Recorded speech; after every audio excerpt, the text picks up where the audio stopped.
Good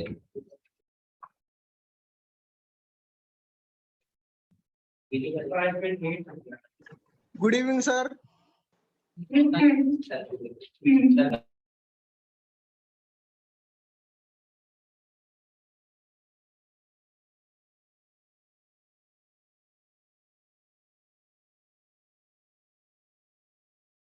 good evening sir. Good evening sir. Sir आवाज नहीं आ रही। आएगी आएगी आएगी। आ गई।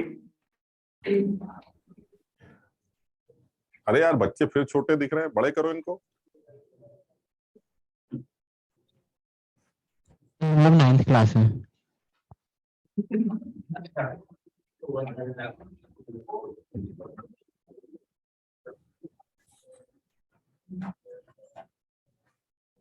हाँ भाई, पब्लिक आ गई। Yes sir. इंदिरापुरम वाले आ गए भाई। Yes sir. वो कृत आ गया, कृत। Yes sir. अरे कैसे हो बेटा? बैग बैग भी लाते हो क्या? Yes sir. बैग लेके आते हो क्या? अच्छा, उसमें बुक्स रहती है, कॉपी या नोट करने वाली? Sir books, copy, module, NCERT सब रहता है सर। असल में ज्यादा सामान ले आते हो तुम, इसलिए कुछ नोट नहीं करते हो। हाँ भाई, आज सृष्टि आई है? दिया? तो सब लोग कहाँ गए भाई? और आगरा, अरे एक लाइन साफ है आज आगरा की, एक तरफ के। आज सब इकट्ठे होके बैठे हैं या खंबे के पीछे हैं? कल मुलाकात होगी तुम लोगों से। क्या पी रहे हो? यार क्या पिया जा सकता है तुम बताओ? मतलब ऐसे में बारिश का मौसम है, समझ लो बात को, और माहौल बना हुआ है, ऐसे में क्या तुम्हें क्या लग रहा है हम चाय पी रहे हैं? गजब का आदमी, लल्लू आदमी। हाँ भाई, कहाँ पर थे? सर आपने एनर्जी लेवल आयनाइजेशन के लिए दिया था। नहीं, सबसे पहले तो वो लोग अपने आप जो है ईमानदारी से बाहर निकल जाएं जिन्होंने याद नहीं किया एनर्जी लेवल। सर आप बेकार में बेइज्जत करके धक्के मार के निकाला जाएगा, इससे अच्छा है पहले ही कृत। बेटा आराम से चुपचाप ही चले जाओ, बेहतर रहेगा। सुनो, बेकार में धक्का देके निकाला जाए, सारे पब्लिक से कहा जाए इसे भगाओ यहाँ से, तो वो बुरा लगेगा, तो तुम्हें खुद ही बुरा लगेगा। तो जिन याद नहीं किया है वो खुद ही बाहर निकल जाए। 7 लेवल याद करने हैं एनर्जी के, बिल्कुल इसमें सोचना ही नहीं है। जिन्होंने नहीं भी याद किए वो भी आप समझोगे याद करने ही है। मतलब तुम्हें हम अभी बता नहीं सकते कि कितना फायदा होने वाला, आप सोच ही नहीं सकते, क्योंकि अभी आपने उस लेवल पर, अभी हम बात ही नहीं कर रहे। जब हम दूसरे लेवल पर जाएंगे तब तुम्हें समझ में आएगा कि इनको याद करने का बहुत ज्यादा फायदा है। तो बहरहाल इतना फायदा तो समझ में आ ही रहा है कि अगर कोई भी सवाल 7th लेवल के आसपास पूछा जा रहा है, तो चाहे आप मुझसे पोटेंशियल एनर्जी पूछिए, चाहे काइनेटिक एनर्जी पूछिए, चाहे टोटल एनर्जी पूछिए, ये सारे आंसर मैं दे सकता हूं। और साथ ही साथ उन सवालों के भी आंसर दे सकता हूं जिसमें वो आयनाइजेशन एनर्जी से लिंक करता है सवालों को, या एक्साइटेशन एनर्जी से लिंक करता है सवालों को, क्योंकि मैंने पहले से याद कर रखा है। जैसे अगर आपसे कोई पूछे कि हीलियम प्लस की आयनाइजेशन एनर्जी कितनी होती, तो आप क्या जवाब देंगे? हीलियम प्लस की ionization energy plus 13.6 into 2 square होती है। बताओ, समझे? भाई आयनाइजेशन एनर्जी का क्या फॉर्मूला लिखा था हमने कल जो बातें की थी वो बड़ी सीधी सीधी बातें थी। ग्राउंड स्टेट एनर्जी क्या थी? Ground state energy, ground state energy हमने कल याद कर रखी है, सोचना ही नहीं है। It is -13.6 Z square. This is ground state energy. किसकी ग्राउंड स्टेट एनर्जी? किसी भी सिंगल इलेक्ट्रॉन सिस्टम। ये जो भी कुछ बोल रहा हूं, अगर मैं बोलते वक्त भूल भी जाऊं तो तुम अपने आप समझ लेना, ये जितने ड्रामेबाजी आप कर रहे हैं वो सब सिंगल इलेक्ट्रॉन सिस्टम के लिए एप्लीकेबल है, जिसमें प्रोटॉन तो 100 हो सकते हैं, मुझे प्रोटॉन से मतलब नहीं है। Z की वैल्यू कुछ भी हो सकती है, लेकिन नंबर ऑफ इलेक्ट्रॉन्स एक ही होने चाहिए। ये बात तो सब लोग समझ गए होंगे ना, इतने दिनों से इस बारे में बात कर रहे हैं कि एक ही इलेक्ट्रॉन चाहिए, एक ही इलेक्ट्रॉन चाहिए। आप मल्टी इलेक्ट्रॉन सिस्टम के लिए ये कोई भी फॉर्मूला डिराइव नहीं करके आए हैं। आपको जो भी फॉर्मूले पता है वो सारे के सारे सिंगल इलेक्ट्रॉन सिस्टम के लिए एप्लीकेबल। फिर इसी में ग्राउंड स्टेट एनर्जी से ही तुम्हें याद होगा हमने आयनाइजेशन एनर्जी निकाल ली थी, अगर आपको याद आ रहा हो। आयनाइजेशन एनर्जी कैसे निकल गई थी? क्योंकि हमें पता है आयनाइजेशन एनर्जी का मतलब होता है वो एनर्जी जो ग्राउंड स्टेट में रहने वाले इलेक्ट्रॉन को दी जाए ताकि वो इंफिनिटी में चला जाए। और इंफिनिटी में उसकी एनर्जी कितनी होती है? 0। यानी अभी मेरी एनर्जी इतनी, अगर मुझे अपनी एनर्जी को 0 करना है ताकि मैं इंफिनिटी चला जाऊं, तो इस आदमी को 0 करने के लिए यही अमाउंट प्लस में डाल दिया जाए। यानी -2 को 0 बनाने के लिए +2 जोड़ दो, प्लस -6 को 0 करने के लिए +6 जोड़ दो। इसका मतलब इस आदमी को 0 करने के लिए इसके अंदर प्लस में एनर्जी इतनी ही डाल दीजिए। -13.6 Z² EV को आप प्लस में +13.6 Z² EV दे दें तो वो मिलकर 0 हो जाती। और किसी भी इलेक्ट्रॉन की एनर्जी 0 कब होगी? जब वो इंफिनिटी में होगा। इसका मतलब वो एटम के अट्रैक्शन या न्यूक्लियस के अट्रैक्शन से दूर जा चुका है। यानी वो सिंगल इलेक्ट्रॉन सिस्टम जिसमें एक ही इलेक्ट्रॉन बचा था वो भी आयनाइज हो गया, वो एक इलेक्ट्रॉन भी उड़ के इंफिनिटी चला गया। कितनी एनर्जी दी आपने ये काम करने के लिए? 13.6 Z²। बताओ, समझ गए यहां तक? Yes sir. फिर इसी में Yes, तीसरी sir. डेफिनेशन आती है। यानी ये 3 डेफिनेशंस थी। एक एक्साइटेशन एनर्जी थी, वो भी तुम्हें समझ में आ गई। एक्साइटेशन एनर्जी, सॉरी, एक्साइटेशन का मतलब, एक्साइटेड स्टेट का मतलब ग्राउंड लेवल मेरा नॉर्मल लेवल, उस लेवल को मैं एक्साइटेड लेवल नहीं मानता क्योंकि मैं रहना ही ग्राउंड लेवल पे चाहता हूं। लेकिन ग्राउंड लेवल के जस्ट ऊपर वाला जो लेवल होता है ये मेरा पहला एक्साइटेड लेवल होता है। सो फर्स्ट एक्साइटेड लेवल होगा मेरा जब मैं सेकंड ऑर्बिट में होऊंगा। बताओ ठीक है ये वाली बात? Yes sir. Yes sir. Yes, sir. Excitation level, second excited level मेरा तब होगा जब मैं अपने तीसरे ऑर्बिट में होऊंगा। थर्ड एक्साइटेड लेवल मेरा चौथे, so on so on so on. क्योंकि फर्स्ट ऑर्बिट को या फर्स्ट ऑर्बिट में रहने वाले इलेक्ट्रॉन को मैं एक्साइटेड लेवल नहीं मानता क्योंकि वो और कहीं और रह नहीं सकता। भाई इसके नीचे तो न्यूक्लियस ही है और वो न्यूक्लियस के अंदर घुस नहीं जाएगा। तो जो पहला घर है जहां वो रह सकता है वो मेरा फर्स्ट ऑर्बिट, इसलिए वो ग्राउंड लेवल माना जाएगा। That is not excited level. तो फिर एक्साइटेड लेवल कहां से स्टार्ट होगा? सेकंड लेवल से। ठीक है, अच्छा अब आते हैं तीसरी डेफिनेशन, चौथी डेफिनेशन पे। चौथी डेफिनेशन है आयनाइजेशन पोटेंशियल। देखो, कहने को तो कुछ भी कह सकते हो आयनाइजेशन पोटेंशियल के बारे में कि सर जो है आयनाइजेशन पोटेंशियल, ये ले लेते हैं। आयनाइजेशन पोटेंशियल में आप दुनिया भर की आप डेफिनेशन या कहानी समझ सकते हैं। पहले हम भी समझ लेंगे क्या लिखा है, फिर अपने मतलब की बात करते हैं। आयनाइजेशन पोटेंशियल है आयनाइजेशन एनर्जी में से अगर आप ई हटा ले, ई छोटा ई, तो आपको आयनाइजेशन पोटेंशियल मिल जाएगा। What is ionization energy? The ionization energy for a single electron system is 13.6 Z² EV. So what will be the ionization potential? 13.6 Z² volt. खत्म। समझ रहे हो? यानी कहने का मतलब ये हुआ, इसमें तो हमें ज्यादा दिमाग ही नहीं लगाना है, हम इस बात को सीधे सीधे याद कर लेते हैं कि जो आयनाइजेशन पोटेंशियल है वो है 13.6 Z² वोल्ट। ये मेरा ईवी में से ई हटा लेंगे, यानी आयनाइजेशन एनर्जी में से अगर ई हटा लूंगा तो मुझे वोल्टेज पता चल जाएगा। इसी तरह से जैसे मान लीजिए अगर कहा जाए the ionization potential of hydrogen atom कितना होना चाहिए? सर हाइड्रोजन एटम का आयनाइजेशन पोटेंशियल होना चाहिए उस हाइड्रोजन की आयनाइजेशन एनर्जी में से ई हटा लेते हैं। हाइड्रोजन की जो आयनाइजेशन एनर्जी होती है वो 13.6 1² EV होती है। Z1 होगा 1² EV, दैट इज 13.6 EV। तो फिर उसका वोल्टेज जो होगा वो होगा 13.6 volt. This is ionization potential. इसी तरह से अगर मान लीजिए मैं ionization potential of helium plus निकालना चाहता हूं तो हीलियम प्लस आयन के लिए आयनाइजेशन पोटेंशियल क्या होगा? आयनाइजेशन एनर्जी कितनी होगी? 13.6 इंटू 2 का स्क्वायर। तो फिर आयनाइजेशन पोटेंशियल कितना होगा? 13.6 इंटू 2 का स्क्वायर वोल्ट। इसको आप सॉल्व करेंगे तो ये 54.4 वोल्ट आ जाएगा। सब लोग समझ पा रहे हैं? यानी अपने मतलब की बात करें तो अपने मतलब की बात क्या है कि अगर आपको आयनाइजेशन पोटेंशियल निकालना है तो आयनाइजेशन एनर्जी में से ई हटा लीजिएगा, ईवी में से ई हटा लेंगे तो वोल्टेज आ जाएगा, बात खत्म। ठीक। अब अगर मैं डेफिनेशन को समझना चाहता हूं तो डेफिनेशन क्या कहती है? डेफिनेशन ये कहती है कि अगर मैं रेस्ट में रखे इलेक्ट्रॉन को जितने वोल्टेज से एक्सेलरेट करूं ताकि उसकी काइनेटिक एनर्जी आयनाइजेशन एनर्जी के बराबर हो जाए, that voltage is ionization potential. मैं फिर से समझाता हूं। क्या तुम लोग को ये बात याद है कि अगर किसी भी चार्ज बॉडी को वोल्टेज लगाकर एक्सेलरेट किया जाता है तो उसके पास काइनेटिक एनर्जी आ जाती? याद है वो QV is equal to half mv² वाली बात?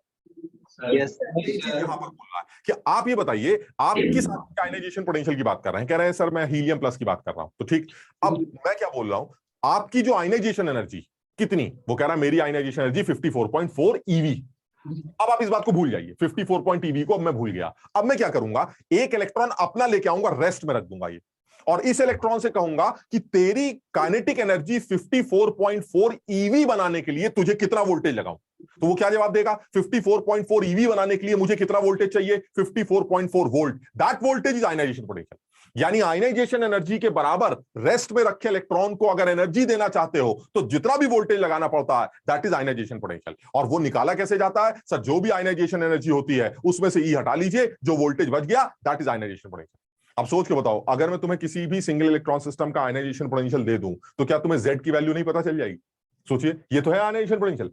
अगर इसकी वैल्यू 50 दे रखी है तो इसकी वैल्यू 100 दे रखी है तो उससे Z की वैल्यू निकल आई। यानी जो भी आप आयनाइजेशन पोटेंशियल देंगे मैं उसको 13.6 Z² से इक्वेट कर दूंगा, मुझे Z मिल जाएगा। और जैसे ही Z मिलेगा उसके बाद आप मुझसे खिलवाते रहिए। थर्ड ऑर्बिट की एनर्जी निकालो, फोर्थ ऑर्बिट की पोटेंशियल एनर्जी निकालो, सेकंड ऑर्बिट की काइनेटिक एनर्जी निकालो, जो करवाना है करवा लीजिए सर, एक बार Z की वैल्यू दे दीजिए। यानी ionization energy, ionization potential, excite ground level energy, ये सारी वो वैल्यूज हैं जो अगर आपको दे दी जाए तो आपको इनडायरेक्टली Z का पता चल जाता है। और एक बार Z का पता चल जाएगा तो आप बाकी सारी वैल्यूज कैलकुलेट कर सकते हैं। सब लोग इस बात को समझे? मेरे हिसाब से डेफिनेशन तुम जरूर नोट कर लो, इस डेफिनेशन को तुम चाहो याद कर लो, लेकिन मेरा सजेशन तो ये है कि एक्साइटेशन आयनाइजेशन पोटेंशियल का सीधा सीधा सिग्निफिकेंस ये है कि आयनाइजेशन एनर्जी में से ई हटाकर जो भी वोल्टेज बचा दैट इज आयनाइजेशन पोटेंशियल। अगर किसी भी सिंगल इलेक्ट्रॉन सिस्टम का आयनाइजेशन एनर्जी 122.4 EV है तो उसका आयनाइजेशन पोटेंशियल 122.4 वोल्ट माना जाएगा। इसलिए मैंने क्या लिखा? आयनाइजेशन पोटेंशियल 13.6 Z² वोल्ट और आयनाइजेशन एनर्जी क्या लिखी थी? 13.6 Z² EV। सिर्फ ई और वी का फर्क, मतलब ई हटा दोगे तो जो वोल्टेज बचेगा that is the ionization potential. बताओ ठीक है? Yes sir. चलिए और आगे बढ़ते हैं। अब आयनाइजेशन पोटेंशियल के बाद एक और डेफिनेशन की बात कर लेते हैं। दूसरी डेफिनेशन लिखते हैं एक्साइटेशन एनर्जी। ये यार थोड़ा सा ना अब थोड़ा सा तुम्हें अकल लगानी पड़ेगी, लेकिन तुम जितनी केमिस्ट्री समझोगे तुम्हें उतना ही मुश्किल लगेगा। ये अगर तुम केमिस्ट्री बनाते हो तो ये मुश्किल लगेगा, तुम अपनी अकल लगाओगे तो शायद तुम्हें समझ में आएगा। इसके नाम से अगर तुम समझोगे तो तुम्हें समझ में आएगा। एक्साइटेशन एनर्जी, इसका मतलब क्या हुआ? इसका मतलब ये हुआ कि अभी आप एक्साइटेड लेवल पर नहीं है और अब मैं आपको एक्साइट कर रहा हूं, ये ठीक है? इसी को एक्साइटेशन बोलना चाहिए। अगर मैं ऑलरेडी एक्साइटेड हूं तो मैं उस एनर्जी को एनर्जी बोल दूंगा, but that is not my first excitation या सेकंड एक्साइटेशन एनर्जी। यानी मैं ग्राउंड लेवल पर हूं, ग्राउंड लेवल पर रखे इलेक्ट्रॉन को अगर आप एक्साइट करते हैं तो दैट एनर्जी वो एनर्जी देनी पड़ेगी या वो एनर्जी निकलेगी? अगर नीचे से ऊपर जाना है तो देनी पड़ेगी। नीचे से ऊपर जाना है तो एनर्जी देनी पड़ेगी। तो जो एनर्जी आप दे रहे हैं वो उसको एक्साइट कर रही है, क्योंकि पहले वो एक्साइटेड नहीं है, फिर वो एक्साइट हो रहा है, तो दैट इज एक्साइटेशन एनर्जी। ठीक, यहां तक समझ में आया? यानी एनर्जी जो आपने दी, जो ग्राउंड लेवल इलेक्ट्रॉन को किसी एक्साइटेड लेवल पर छोड़ के आ जाएगी, दैट इज एक्साइटेशन एनर्जी। यहां तक ठीक है? अब तुम ये बताओ, क्या ये एक्साइटेशन एनर्जी कोई फिक्स वैल्यू होनी चाहिए? नहीं नहीं सर, ऐसा भी तो हो सकता है फर्स्ट लेवल से सेकंड लेवल, क्या ये एक्साइटेशन है? फर्स्ट लेवल से थर्ड लेवल, ये भी एक्साइटेशन। फर्स्ट से फोर्थ, ये भी एक्साइटेशन। यानी मैं ग्राउंड पर हूं सर, मैं खुश हूं, लेकिन अब आप मुझे इतनी एनर्जी दीजिए जो सेकंड पे चला जाऊं, एक्साइटेशन एनर्जी। या इतनी एनर्जी दीजिए कि मैं थर्ड में चला जाऊं, एक्साइटेशन एनर्जी। या इतनी एनर्जी दीजिए कि मैं फोर्थ में चला जाऊं, एक्साइटेशन एनर्जी। यानी कहने का मतलब यह हुआ कि ग्राउंड लेवल में रहने वाले इलेक्ट्रॉन को अगर आप इतनी एनर्जी दे दें कि वो अपने नेक्स्ट एक्साइटेड लेवल पर चला जाए, that energy is known as excitation energy. अब काम की बात क्या है? वो एक्साइटेशन एनर्जी अलग अलग तरह से पूछी जा सकती है। क्या सोच सकते हो what will be the first excitation of electron? First excitation बताओ कहां से कहां जाएगा? First to second. सर पहला एक्साइटेशन का मतलब है सर इतनी एनर्जी देंगे 2 पे चले जाएंगे। What will be the second excitation? 2 से 3 मत बोलो, 1 से 3 समझो बात को। पहले तो ग्राउंड पर रहना है ना, नहीं समझे? आप ग्राउंड पर हैं और ग्राउंड से सेकंड में गए, फर्स्ट एक्साइटेशन। ग्राउंड से थर्ड में गए, सेकंड एक्साइटेशन। ग्राउंड से फोर्थ में गए, थर्ड एक्साइटेशन। यानी कहने का मतलब यह हुआ ग्राउंड लेवल से आपको मैं किसी भी एक्साइटेड लेवल पर अगर ले गया तो वो उस लेवल की एक्साइटेशन एनर्जी के नाम से जाना जाएगा। यानी 1 to 2 is the excitation energy of second level, जिसको आप फर्स्ट एक्साइटेशन एनर्जी भी कह सकते हैं। यही चीज इस बच्चों को कम समझ में आती है कि इस एक्साइटेशन एनर्जी के ये 3 नाम कौन कौन से नाम हैं, ये समझना मुश्किल हो जाता है। तुम थोड़ी सी अकल लगाना, जरा अपने आप अकल लगा के देखते हैं। ये बताओ, अगर मैं n = 1 पर और मैं n = 2 पर चला गया, n = 2 तक चला गया, तो ये तो सब लोग मानते हो कि 1 से 2 में जाना, इसे मैं अपना फर्स्ट एक्साइटेशन बोलूंगा। This is my first excitation, ये मेरा फर्स्ट एक्साइटेशन। चलिए ठीक है। अब अगर ये फर्स्ट एक्साइटेशन है तो जितनी भी एनर्जी इस प्रोसेस में तुमने रिक्वायर्ड की है, क्या मैं इसको फर्स्ट एक्साइटेशन एनर्जी कह सकता हूं? जितनी भी एनर्जी इसने मांगी है यहां जाने के लिए, क्या उसको Yes, sir. First excitation energy कह सकते हैं? बिल्कुल कह सकते हैं। So this is my first excitation energy. चलिए ठीक है, फर्स्ट एक्साइटेशन एनर्जी। अब सोच के बताना, क्या मैं इसको excitation energy of second level या सेकंड स्टेट कह सकता हूं? सेकंड स्टेट की एक्साइटेशन एनर्जी बोल सकता हूं?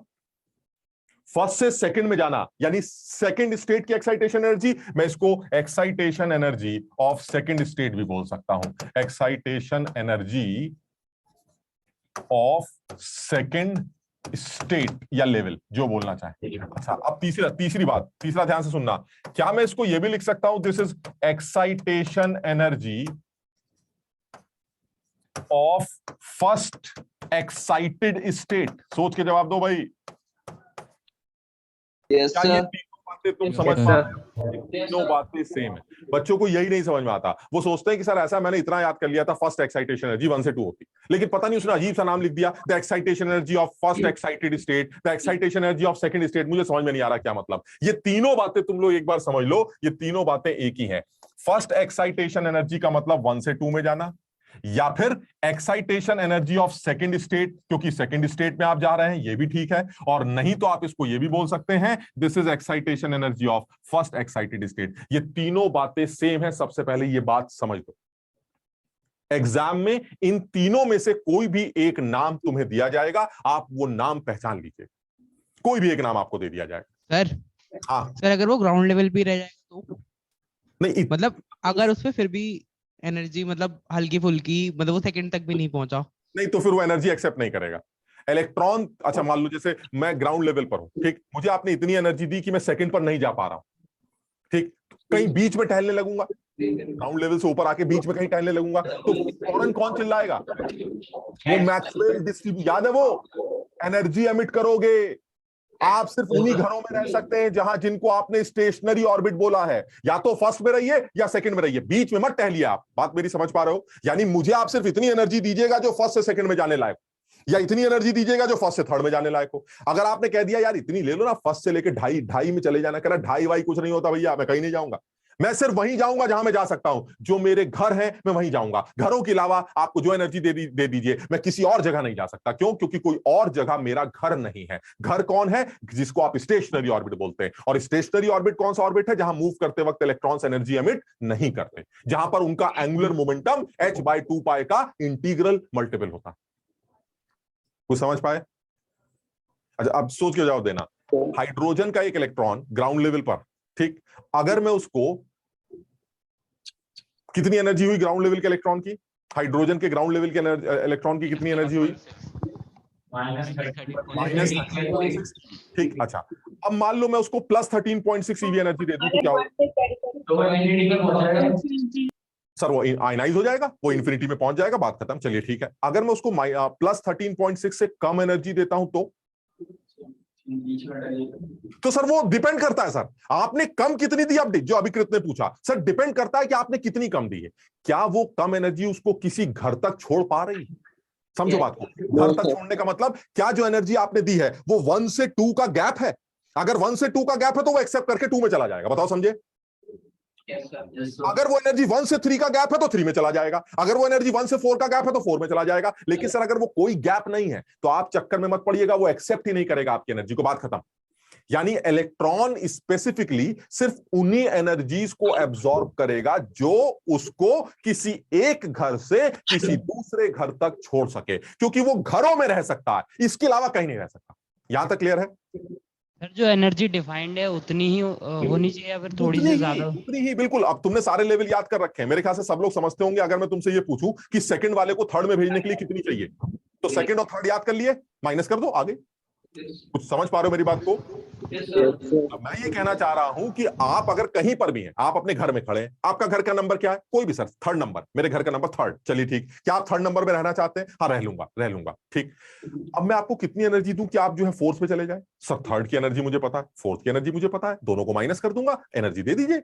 समझ लो, इसलिए मैंने 7 लेवल याद करवाए ताकि तुम्हें निकालना ना पड़े कि 7वें की क्या होती है, छठे की क्या होती है। माइनस करेंगे पहले, यानी पहले निकालोगे फिर माइनस करोगे। अरे पता चला निकाला ही गलत तो माइनस भी गलत हो जाएगा। इसलिए मैंने 7 पहले ही याद करवा दिए कि भैया ऐसा है, जहां तुम्हें कूद फांद करनी हो सीधे वैल्यू लेके माइनस कर देना, सीधे कूद फांद चालू। 6 से 2 में डिफरेंस कर देंगे, 6 से 3 का डिफरेंस कर लेंगे, 3 से 6 का डिफरेंस कर लेंगे, 5 से 4 का डिफरेंस कर लेंगे। सर ये सारी एनर्जी 7 तक हमने याद कर रखी है, जो भी इसके बीच में उछल कूद होगी हम डिफरेंस करके आपको आंसर बता देंगे। ठीक, इसको याद करने का ये भी एक फायदा हो गया। ठीक, लेकिन मैं जो पूछ रहा हूं वो ये कुछ और पूछ रहा हूं। मैं कह रहा हूं अगर कोई इलेक्ट्रॉन ग्राउंड लेवल पर है, हाइड्रोजन वाला, उसको अगर मैंने 13.6 के बराबर एनर्जी दी तो तुमने कहा कि वो आयनाइज हो जाएगा, जिसको आप आयनाइजेशन एनर्जी कहते हैं। ठीक, अच्छा अब अगर मैंने उसको 13.6 से कम एनर्जी दी तो क्या होगा? तो फिर सर बहुत ध्यान से देना पड़ेगा, क्योंकि वो कम एनर्जी, कोई भी कम एनर्जी वो एक्सेप्ट नहीं करेगा। वो सिर्फ उस कम एनर्जी को एक्सेप्ट करेगा जो उसको फर्स्ट लेवल से किसी दूसरे लेवल तक ला पाए। ये वाली बात तुम लोग को समझ में आ रही है कि नहीं? देखो ये बात सिर्फ तुम तब समझ सकते हो ये क्लियर हो जाए कि इलेक्ट्रॉन घर में रह सकता है, और घर फिक्स है, defined, first, second, third, fourth, fifth, sixth, घर फिक्स है। तो आप अगर ग्राउंड लेवल पर है और आपको मैंने इतनी एनर्जी दी जो आपको किसी घर तक छोड़ के आ रही है, चाहे वो सेकंड घर हो, चाहे वो थर्ड घर हो, चाहे वो फोर्थ घर हो, अगर वो घर तक छोड़ने लायक एनर्जी है तो आप ले लीजिए, लेकिन अगर वो एनर्जी घर तक छोड़ने लायक नहीं है तो आप एक्सेप्ट नहीं करेंगे। क्लियर है ये वाली बात? सर हाँ। सर तो जैसे जैसे ऊपर जाते जाते हैं एनर्जी लेवल कम ही होते जाते हैं।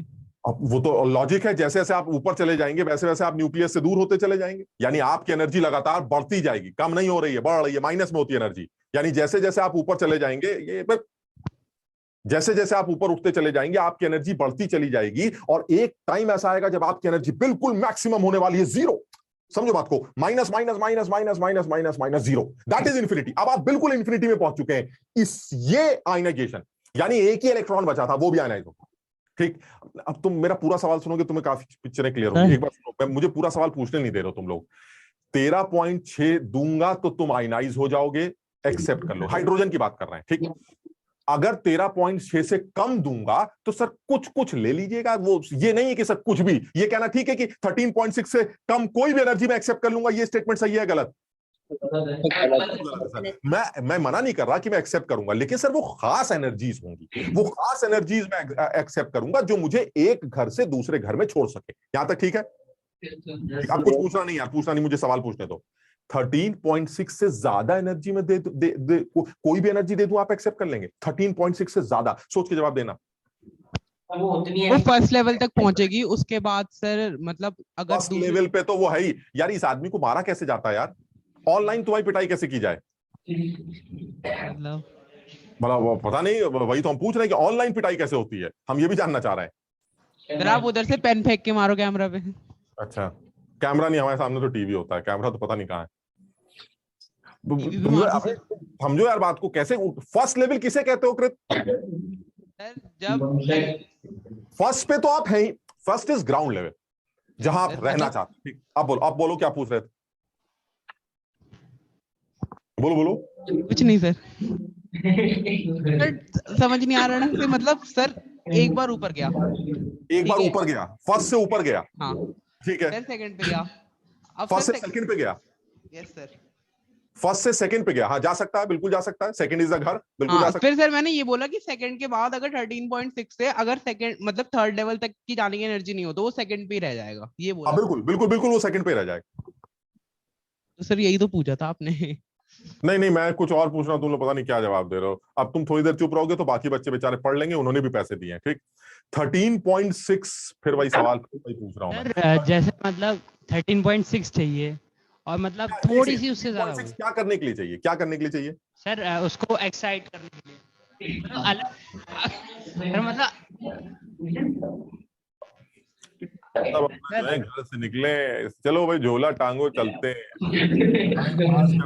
टाइम पास करके आएंगे। अबे तुम लोग असल में जानते हो क्या दिक्कत क्या है? तुम लोग बहुत रटने वाले लोग हो यार। जब तक ये हैबिट सही नहीं करोगे कुछ समझ में नहीं आएगा। मतलब मैं समझ ही नहीं पा रहा हूं तुम लोग क्या दिमाग लगा रहे हो। तुम लोगों को रटना क्या है वो नहीं याद करोगे।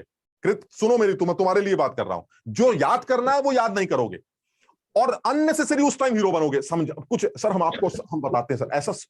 अबे सब सोचा जाएगा, पहले वो समझो, एक बेस तो पता हो कि किसके बारे में बात कर रहे हैं। सर हमारा दिल कर रहा है हम आपसे सवाल पूछेंगे, क्या पूछेंगे सर? हमें नहीं समझ में आ रहा, बड़बड़ा दिया। पहले आप समझिए बात को कि क्या बात चल रही। बात ये चल रही है कि आपके पास बड़े लेवल्स हैं, उन लेवल्स की एनर्जीज फिक्स है।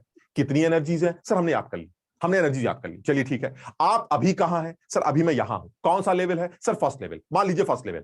अब ये बताइए आपको ऊपर कैसे भेजूं? अरे यार अजीब बात करते हो, जहां मैं हूं वहां की एनर्जी पता है, जहां मुझे जाना है वहां की एनर्जी पता है, तो दोनों का जो एनर्जी डिफरेंस है वो भी निकल आएगा। यानी आप मुझे इतनी एनर्जी दे दीजिए ताकि मैं यहां से यहां चला जाऊं। चलिए ठीक है, इससे ये पता चला कि कोई भी इलेक्ट्रॉन अपने किसी एक घर को छोड़कर किसी दूसरे घर में जा सकता है, उसके लिए उसको जितनी एनर्जी की रिक्वायरमेंट है वो आप उसको दे दीजिए। यहां तक ठीक है? 3 से 4 जा सकते हो, हाँ जा सकते हैं। 5 से 7 जा सकते हो, जा सकते हैं। 1 से 10 जा सकते हो, जा सकते हैं। लेकिन उसके लिए मुझे आप उतनी एनर्जी दीजिएगा जो मुझे चाहिए। अगर मैं 1 से 10 जाना चाह रहा हूं और आप मुझे 1 से 10 जाने की जो एनर्जी है उससे थोड़ी सी कम दे रहे हैं, तो आप उससे मांडवाली नहीं कर सकते, अबे चला जाबे क्या है, वो कहेगा नहीं जाऊंगा मैं। तो तुम उससे ये भी कह सकते हो, एक काम करो 9 में चले जाना। अरे 10 के लायक अगर हमने तुम्हें एनर्जी नहीं दी तो 9 में चले जाओ ना। वो कहेगा 9 के लायक दिए कि नहीं ये बताओ। अगर तुमने 9 के लायक दिए तो 9 में जाऊंगा, 10 के लायक दिए तो 10 में जाऊंगा। अगर बीच की ड्रामेबाजी कर रहा हो तो कहीं नहीं जाऊंगा। तुम लोग पता नहीं इतनी बात समझ ही क्यों नहीं पा रहे हो यार। तुम बात समझ रहे हो कि नहीं? अपनी अकल ना लगाओ, वो काफी कम है। उसको बढ़ाने का भी एक तरीका है। रात में जब सोते हो तो मालिश किया करो। समझ रहे बात को? कहां की? घुटने की। घुटने की मालिश करने से फायदा होता है, क्योंकि अकल तो सारी घुटने में तुम्हारे। तो रात में तुम्हारे बता बेकार में घर वाले सरवल मला करते हैं, उनसे कहो कहां सर पे दिमाग है? अरे घुटने में सारा दिमाग। कृत समझ लो बात को, वहां मालिश करो घुटने में। देखिए आप 2-4 दिन में जो है सर का नंबर आ जाए। तो इसको थोड़ा सा अकल लगाओ। तुम लोग बात को याद नहीं करते हो, उल्टी सीधी बातें करते हो। हम ये बताना चाह रहे हैं, हमारा तो सवाल ही तुम लोगों ने सत्यानाश कर दी सवाल की। या आगरा वाले बच्चे बेचारे कुछ समझ रहे होंगे, बाकी ये जो जितने इंदिरापुरम वाले बिल्कुल फर्जी लोग एकदम। ठीक, आगरा वाले बच्चे तुम लोग को समझ में आ रहा है बेटा हम क्या कर रहे थे? बिल्कुल सही है। अब ये इंदिरापुरम वाले जो है अपना माइक बिल्कुल बंद करके बैठे हैं। सब मैं ये पूछना चाह रहा था, 13.6 की एनर्जी हाइड्रोजन ले सकता है? हाँ ले सकता है। तो क्या होगा सर? इंफिनिटी में चला जाएगा, आयनाइज हो जाएगा। बहुत बढ़िया। क्या 13.66 कम एनर्जी आप ले सकते हैं? हाँ सर ले सकते हैं, लेकिन कुछ खास एनर्जीज ही ले सकते हैं। ये ठीक है? ये यहां तक ठीक है? अच्छा, क्या 13.6 से ज्यादा एनर्जी ले सकता है वो ग्राउंड वाला आदमी? ये सवाल था मेरा। क्या इसका जवाब दिया जाए? क्या हमारा हाइड्रोजन का इलेक्ट्रॉन जो ग्राउंड लेवल पर है वो 13.6 से ज्यादा एनर्जी ले सकता है या नहीं? ले सकता है। 13.6 से ज्यादा एनर्जी कितनी भी ले सकता है। ये क्या बात हुई? अभी तो आप कह रहे थे यार वो खास खास खास, आप क्या बकवास है? अरे आप खास से बाहर निकल गए ना तुम। अब तुम घरों से बाहर हो भाई। तुम 13.6 से ज्यादा, मान लो मैंने तुम्हें 20 दे दी, अब बताओ क्या होगा? वो कहेगा 20 जितनी उसका न्यूक्लियर रिक्वायरमेंट है। 13.6 उस 20 में से जो 13.6 वाला हिस्सा है वो तो उसको ऊपर ले आएगा। कहां? एटम से बाहर। अब बताओ, एटम से आप घरों से बाहर आ गए। सर जो बची हुई एनर्जी है आपके पास, जो 13.6 में से 20 माइनस करेंगे कितना आएगा? 6.4। जो 6.4 एनर्जी उसका क्या चार डालेंगे? नहीं नहीं, उस एनर्जी से भागना शुरू कर देंगे, काइनेटिक एनर्जी। कुछ समझ में आई बात मेरी? 13.6 हम सिर्फ हाइड्रोजन की बात कर रहे हैं। हर आदमी की एनर्जी 13.6 नहीं होती। हर आदमी की एनर्जी 13.6 नहीं होती। सिंगल इलेक्ट्रॉन सिस्टम की एनर्जी 13.6 जेड स्क्वायर होती है। याद है ये वाली बात? 13.6 जेड स्क्वायर। हम लेकिन हाइड्रोजन की बात करते हैं। हाइड्रोजन के लिए अगर आपकी एनर्जी 13.6 है, आप बाहर आ जाइए। लेकिन बाहर आने के बाद क्या आप दौड़ेंगे या रुके रहेंगे? 13.6 के केस में सिर्फ बाहर आएंगे। क्यों? क्योंकि -13.6 को जब +13.6 मिलता है तो कितनी एनर्जी बचती है? 0। कुछ नहीं है, सिर्फ बाहर आके खड़े हो जाइए, बस बात खत्म। कितनी काइनेटिक एनर्जी? 0। अब सोचो 13.6 की जगह 20 होती तो? सर 13.6 की जगह अगर 20 होती तो 13.6 तो उसको बाहर ले आएगी और बची हुई 6.4 उसको दौड़ाने लगेगी। यानी वो 6.4 एनर्जी उस इलेक्ट्रॉन की अब काइनेटिक एनर्जी बन जाएगी। बताओ समझे बात को? मैं सिर्फ इतना बताना चाह रहा था कि कोई भी इलेक्ट्रॉन जो अभी हम सिर्फ सिंगल इलेक्ट्रॉन सिस्टम की बातें कर रहे हैं। सिंगल इलेक्ट्रॉन सिस्टम के लिए एक ही बात बोली जा रही, कोई भी इलेक्ट्रॉन जो होगा वो जिस लेवल पे रहना चाहता है वो उस लेवल पे रह सकता है, मुझे कोई परेशानी नहीं है। उसको उस लेवल को छोड़कर किसी दूसरे लेवल पर भेजा जा सकता है, किसी दूसरे लेवल से वो किसी और लेवल पर आ सकता है। ये सब कुछ ठीक है, लेकिन एक चीज फिक्स है सर, रहेगा वो लेवल्स में, वो रहेगा अपने घरों में। उसके लिए आपको जो करना है आप कर लीजिए। अगर वो घरों तक की बात कर रहा है तो एक फिक्स एनर्जी एब्जॉर्ब करेगा, और कहीं आपने उसको इतनी एनर्जी दे दी जो घरों के बाहर निकल जाए तो सर आपको जो दिल करे 20 ले लो, 20 ले लो, 40 ले लो, 40 ले लो, 100 ले लो, 100 ले लो, सर जो देना दे दो। 13.6 के ऊपर मैं कुछ भी एक्सेप्ट कर लूंगा, हाइड्रोजन की बात कर रहा हूं। लेकिन 13.6 के नीचे मैं कुछ खास एनर्जीज एब्जॉर्ब करूंगा ताकि मैं घर में रह सकूं। इतनी बात समझ पा रहे हो? Yes sir. ठीक। कृत समझ में आ रहा है बेटा? शाबाश। ये बहुत सीधी सी बात है, इसमें मतलब अन्य दिमाग में लगाने वाली बात नहीं थी, बहुत क्लियर है। अगर तुम इस बात को समझ लो कि हर घर पे रह सकते हैं, घरों की एनर्जी फिक्स है, तो आपको अपने आप मेरी सारी बात समझ में आ जाएगी। इंपॉर्टेंट बात क्या थी? इंपॉर्टेंट बात ये बच्चों को दिक्कत ये होती है कि वो इन 3 नामों में से कोई एक नाम याद करके जाते हैं। एग्जाम में ये याद करके गए, पूछा उसने ये वाला नाम, तो बच्चा समझ ही नहीं पाता कि ये याद किया था, ये क्या चीज है। तुम समझो सब लोग अपने आप वहां बैठकर, क्या ये तुम्हें तीनों नाम एक लग रहे हैं कि नहीं? क्योंकि ये अगर लगेंगे तो ही होंगे, अगर तुम्हें नहीं लगेंगे तो कोई नहीं समझा सकता इस बात को। समझो, first excitation energy. First excitation मतलब सर अभी मैं एक्साइटेड नहीं, आप मुझे पहला एक्साइटेशन दे रहे हैं। The first excitation will be 1 to 2। Clear? अब इसका दूसरा और क्या नाम रख सकता हूं? ये रखने वालों ने नाम रखा है, इंग्लिश है, इसमें कोई केमिस्ट्री नहीं, इंग्लिश है। फर्स्ट एक्साइटेशन का सर दूसरा नाम है excitation energy of second level. ठीक है? ये रखने वालों ने इसका एक और नाम रखा है, क्योंकि second level first excited level के नाम से जाना जाता है, इसलिए आप इसको excitation energy of first excited state भी कह सकते हैं। ये तीनों नाम एक जैसे। बताओ, समझे बात? क्या कोई सोच के जवाब दे सकता है कि हाइड्रोजन के लिए इस चीज की वैल्यू क्या होगी? नहीं, सोच के, मतलब ऐसे नहीं, हमने लिख रखा है उसे छोड़ो, ऐसे सोच के जवाब देते हैं। हाइड्रोजन के लिए वैल्यू क्या होगी? एक सेकंड सर, हाइड्रोजन के लिए आपको कहां से कहां जाना है? फर्स्ट एक्साइटेड लेवल पर। फर्स्ट एक्साइटेड लेवल मतलब सेकंड लेवल, यानी 1 से 2 में जाना है। और 1 से 2 में जाने के लिए कितनी एनर्जी एब्जॉर्ब करोगे? सर 1 और 2 का गैप। बताओ ठीक है? ये सर हमने तो याद कर रखा है, 2 का एनर्जी होता है -3.4, हाइड्रोजन की बात कर रहे हैं। फर्स्ट की एनर्जी होती है -13.6, तो -3.4 में से -13.6 माइनस कर दीजिए सर, 10.2। ये 10.2 EV निकल के आएगा for hydrogen atom. Sir hydrogen atom के लिए जो फर्स्ट एक्साइटेशन एनर्जी है, या फिर excitation energy of first excited state है, या फिर excitation energy of second state है, ये वैल्यू 10.2 EV के बराबर होती है। कुछ समझ पाए? अच्छा, एक काम करते हैं, मैं यहाँ पर मैं लिखता हूं, तुम मुझे बताना इस जो चीज मैंने लिखी है उसके बचे हुए 2 नाम क्या है, जरा देखते हैं किस किस को समझ में आया। एक सेकंड, जिससे पूछा जाए वही जवाब देना, वरना बड़बड़ाने लगोगे। ठीक, तुम्हें पता ही हम कृत से पूछेंगे और तो किसी से पूछेंगे नहीं। ठीक, तो ये आ गया excitation energy of third level is equal to. Krit बेटा, इस लाइन के 2 और अलग नाम बता सकते हो, किस तरह से लिखी जा सकती थी? इत्मीनान से बताना, कोई जल्दबाजी नहीं, प्लीज बड़बड़ाना नहीं तो हम वहां जो बच्चे बैठे उनको छोड़ देंगे तुम्हारे ऊपर। Sir second excitation energy. एक सेकंड रुकना भाई। Excitation energy of third level, क्या इसके अलावा क्या लिख सकते हैं इसको? This is second excitation energy. Second excitation energy, शाबाश, सेकंड एक्साइटेशन एनर्जी। और sir excitation energy of second, नहीं सेकंड स्टेट लिख सकते हैं सर? सेकंड स्टेट कैसे लिख सकते हैं जब हमने थर्ड स्टेट? अच्छा यस सर, फोर्थ स्टेट।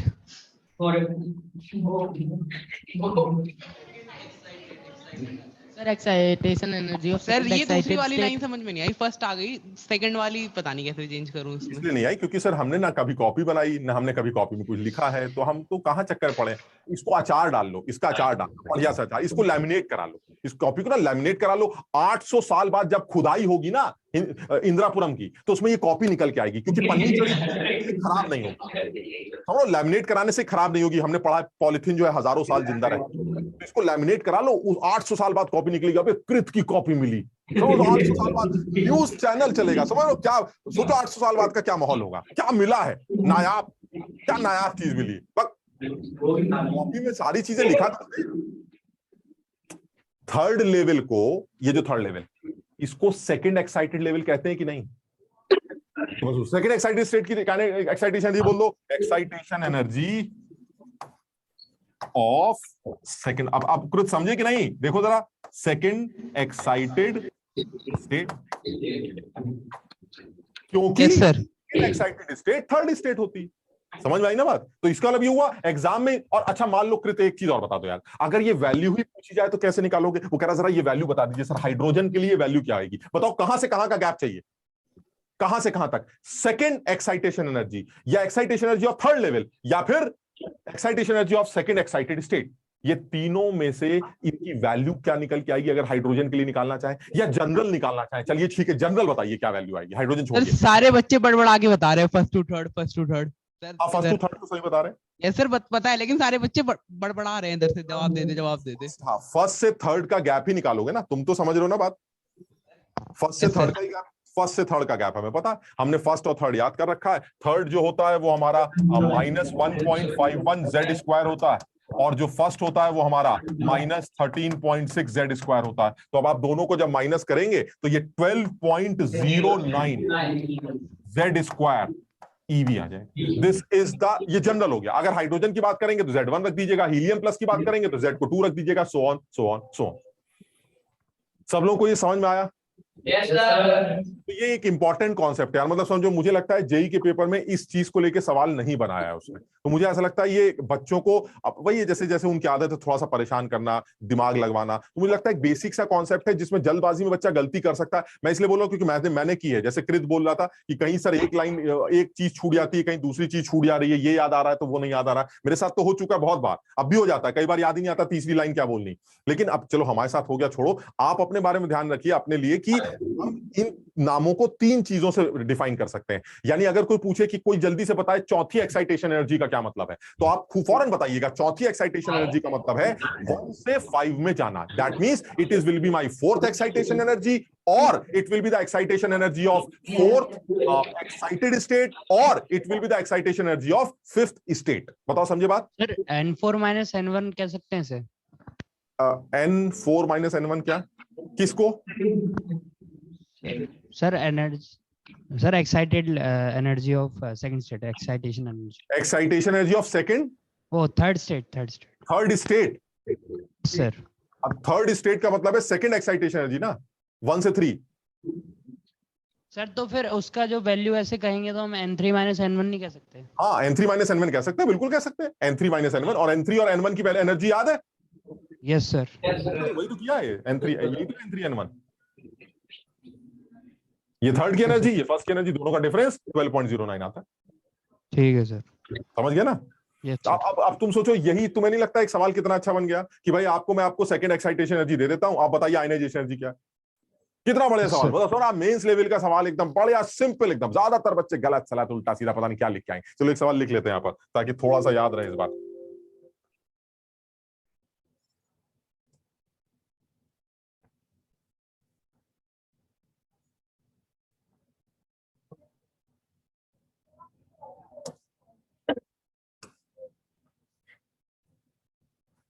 चलो जल्दी से कर लेते हैं, एक छोटा सवाल ले लेते हैं, शॉर्ट फॉर्म में लिख रहे हैं।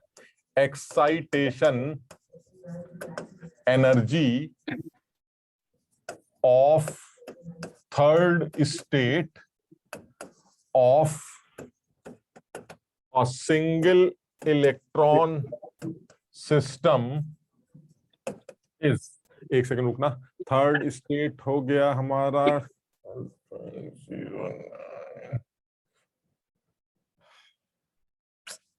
फोर्थ लेवल हो गया ना? हाँ, एक सेकंड रुकना बस। नहीं, फोर्थ लेवल कौन कह रहा? फोर्थ लेवल अबे थर्ड स्टेट है ये, थर्ड एक्साइटेड स्टेट। अच्छा हाँ, थर्ड लेवल हुआ ना? थर्ड लेवल हुआ। या 12.09 इंटू 4 क्या होता है? 48 पॉइंट कुछ होता होगा। कितना? 48, ऑलमोस्ट 48 ही मिलेगा। थर्ड स्टेट की एक्साइटेशन एनर्जी दे रखी है 48 eV। Find out ionization energy, ionization potential. चलिए बताइए, कितना बढ़िया छोटा सा ऑब्जेक्ट है। थर्ड स्टेट की एक्साइटेशन एनर्जी दे रखी है, आपको आयनाइजेशन पोटेंशियल निकालना है। आपको ये बात पता है कि आयनाइजेशन पोटेंशियल का फॉर्मूला क्या है सिंगल इलेक्ट्रॉन सिस्टम के लिए? याद है ये? तो इसका मतलब आपको क्या चाहिए? Z चाहिए। Z कहां से मिलेगा? यहां से मिल जाएगा। अब आप ये बताइए, जो थर्ड स्टेट की एक्साइटेशन एनर्जी है वो तुम्हारे हिसाब से कितनी होनी चाहिए? सर मेरे हिसाब से थर्ड स्टेट की एक्साइटेशन एनर्जी जो होनी चाहिए वो 1 से 3 का गैप होना चाहिए मेरे हिसाब से। ठीक, तो मेरे हिसाब से जो थर्ड स्टेट की एक्साइटेशन एनर्जी होनी चाहिए वो 12.09 Z स्क्वायर होनी चाहिए। बताओ ठीक कह रहा हूं? मेरे हिसाब से होनी। वो कह रहा नहीं नहीं तुम्हारे हिसाब से क्या होता है 48 है। हमने कहा लो 48 कर देते, ये 48। थोड़ा सा हमने कैलकुलेशन में ज्यादा ध्यान नहीं दिया, हम भूल गए उसको, तुम सब इसको सही कर सकते हैं। तो इससे सर जेड स्क्वायर की वैल्यू जो है वो 4 आ जाएगी। बताओ समझे? सर और जेड की वैल्यू 2 आ जाएगी। तो ये तो बहुत अच्छा हो गया सर। ये आप हीलियम प्लस की बात कर रहे हैं, हो सकता है वो हमसे यही पूछ ले कि मैं किस एटम की बात कर रहा हूं। तो चलिए सर आप हीलियम प्लस की बात कर रहे हैं, जेड आ गया, यहां पुट कर दीजिए, आंसर आ गया। So this will B 13.6 into 4, that is 54.4। ये आंसर है। मैं तुम्हें फिर वही बोल रहा हूं, तुम इस तरह के 50 सवाल यहीं खड़े खड़े बना सकते हो अगर तुम थोड़ा सा भी अकल लगा रहे हो कि हम कर क्या रहे हैं। अगर तुम्हें जरा सी भी बात समझ में आ रही है, तुम खुद सोच सकते हो सर इस तरह के बहुत सारे सवाल बन सकते हैं। अब आप यही पूछ लीजिए इसी सवाल में कि चौथे ऑर्बिट की पोटेंशियल एनर्जी कितनी, उस इलेक्ट्रॉन के छठे ऑर्बिट में काइनेटिक एनर्जी कितनी है। क्यों? क्योंकि सर जेड आ गया ना। जेड आने के बाद सर आपको जो कहना करवाइए, बताइए उसके चौथे ऑर्बिट की रेडियस कितनी है। सर वो 0.529 n square by Z. N की वैल्यू चौथा ऑर्बिट और जेड तुमने निकाल लिया, निकाल लोगे रेडियस। वेलोसिटी कितनी है सर, कब पता नहीं क्या क्या कितना है सर। एक बार z पता चल गया, यानी वो z देने के अलग अलग तरीके हैं सर। आप किसी भी फॉर्म में z दे सकते हैं। सवाल ऐसा भी हो सकता था आयनाइजेशन पोटेंशियल मैं दे देता हूं, बताओ ये थर्ड लेवल की एक्साइटेशन एनर्जी कितनी है। तो अगर मैं तुम्हें आयनाइजेशन पोटेंशियल दे दूंगा तो मैं तुम्हें ये दे दूंगा, इससे z आ जाएगा, z को यहां पुट कर देना, उससे आंसर आ जाएगा। जो दिल करे, समझिए बात को। अगर आपको समझ में आ जाए कि चीज क्या है तो कितने भी तरह के सवाल बनाए जा सकते हैं, कितने भी तरह।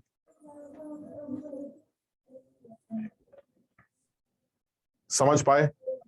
Yes sir. लवली समझ में आया बेटा ये? तो ये आसान है एकदम, इसमें ज्यादा कुछ मुश्किल नहीं। अच्छा इसी में एक और डेफिनेशन कर लेते हैं, एक्साइटेशन पोटेंशियल। ये तो एक्साइटेशन एनर्जी थी, अब एक्साइटेशन पोटेंशियल की बात कर लेते हैं। अब मैं फिर वही तुम्हें सीधी सीधी बात कर लेता हूं। एक्साइटेशन एनर्जी में से ई हटा दो तो एक्साइटेशन पोटेंशियल आ जाएगा, बात खत्म। कोई दिमाग नहीं लगाना। कोई हमसे कहे सोच के जवाब देना, थर्ड एक्साइटेशन पोटेंशियल बताओ इसका क्या मतलब होना चाहिए। थर्ड एक्साइटेशन पोटेंशियल बताओ कहां से कहां जा रहे हो। Fourth level. कहां से कहां? 1 से 4, यहां तक ठीक है। अब बताओ 1 से 4 की एक्साइटेशन एनर्जी निकालनी आती है, 1 से 4 का डिफरेंस निकाल लोगे। Yes sir. उसमें से ई हटा देना, वोल्टेज आ जाए। यानी जो भी एक्साइटेशन एनर्जी है उसमें से अगर ई हटा दिया जाए तो एक्साइटेशन पोटेंशियल मिल जाता है। बात खत्म। कुछ समझे? अगर जैसे यहां पर लिखा है देखो, तरीका वही है बस। तरीका वही, सब सेम है। मैं डेफिनेशन में ज्यादा पंगेबाजी चाह ही नहीं रहा। मतलब ये तो खैर जो डेफिनेशन है वो तो है वही लिखी है, बट काम की बात ये है कि सर अगर आपको एक्साइटेशन एनर्जी निकालनी आती है तो आपको एक्साइटेशन पोटेंशियल भी आता है। फर्क इतना है एक्साइटेशन एनर्जी में ईवी लगता है और पोटेंशियल में ई हट जाता है, बस इतना फर्क। तो आप मुझसे किसी भी एक्साइटेशन पोटेंशियल की बात कर लीजिए। चलिए आप जरा बताइए मुझे, सर मुझे आप ये बताइए कि हीलियम प्लस का थर्ड एक्साइटेशन पोटेंशियल कितना होता है। बताइए बताइए कैसे निकालें। हीलियम प्लस का थर्ड एक्साइटेशन पोटेंशियल कैसे निकाला जाए। सबसे पहले कोने में चल के हीलियम प्लस की एक्साइटेशन एनर्जी निकाल लेते हैं, ठीक है। यानी सबसे पहले एक्साइटेशन एनर्जी निकाल लेते हैं। कितनी होगी एक्साइटेशन एनर्जी? एक्साइटेशन कौन सी excitation energy? Third excitation potential निकालना है तो आपने सबसे पहले थर्ड एक्साइटेशन एनर्जी निकाल ली।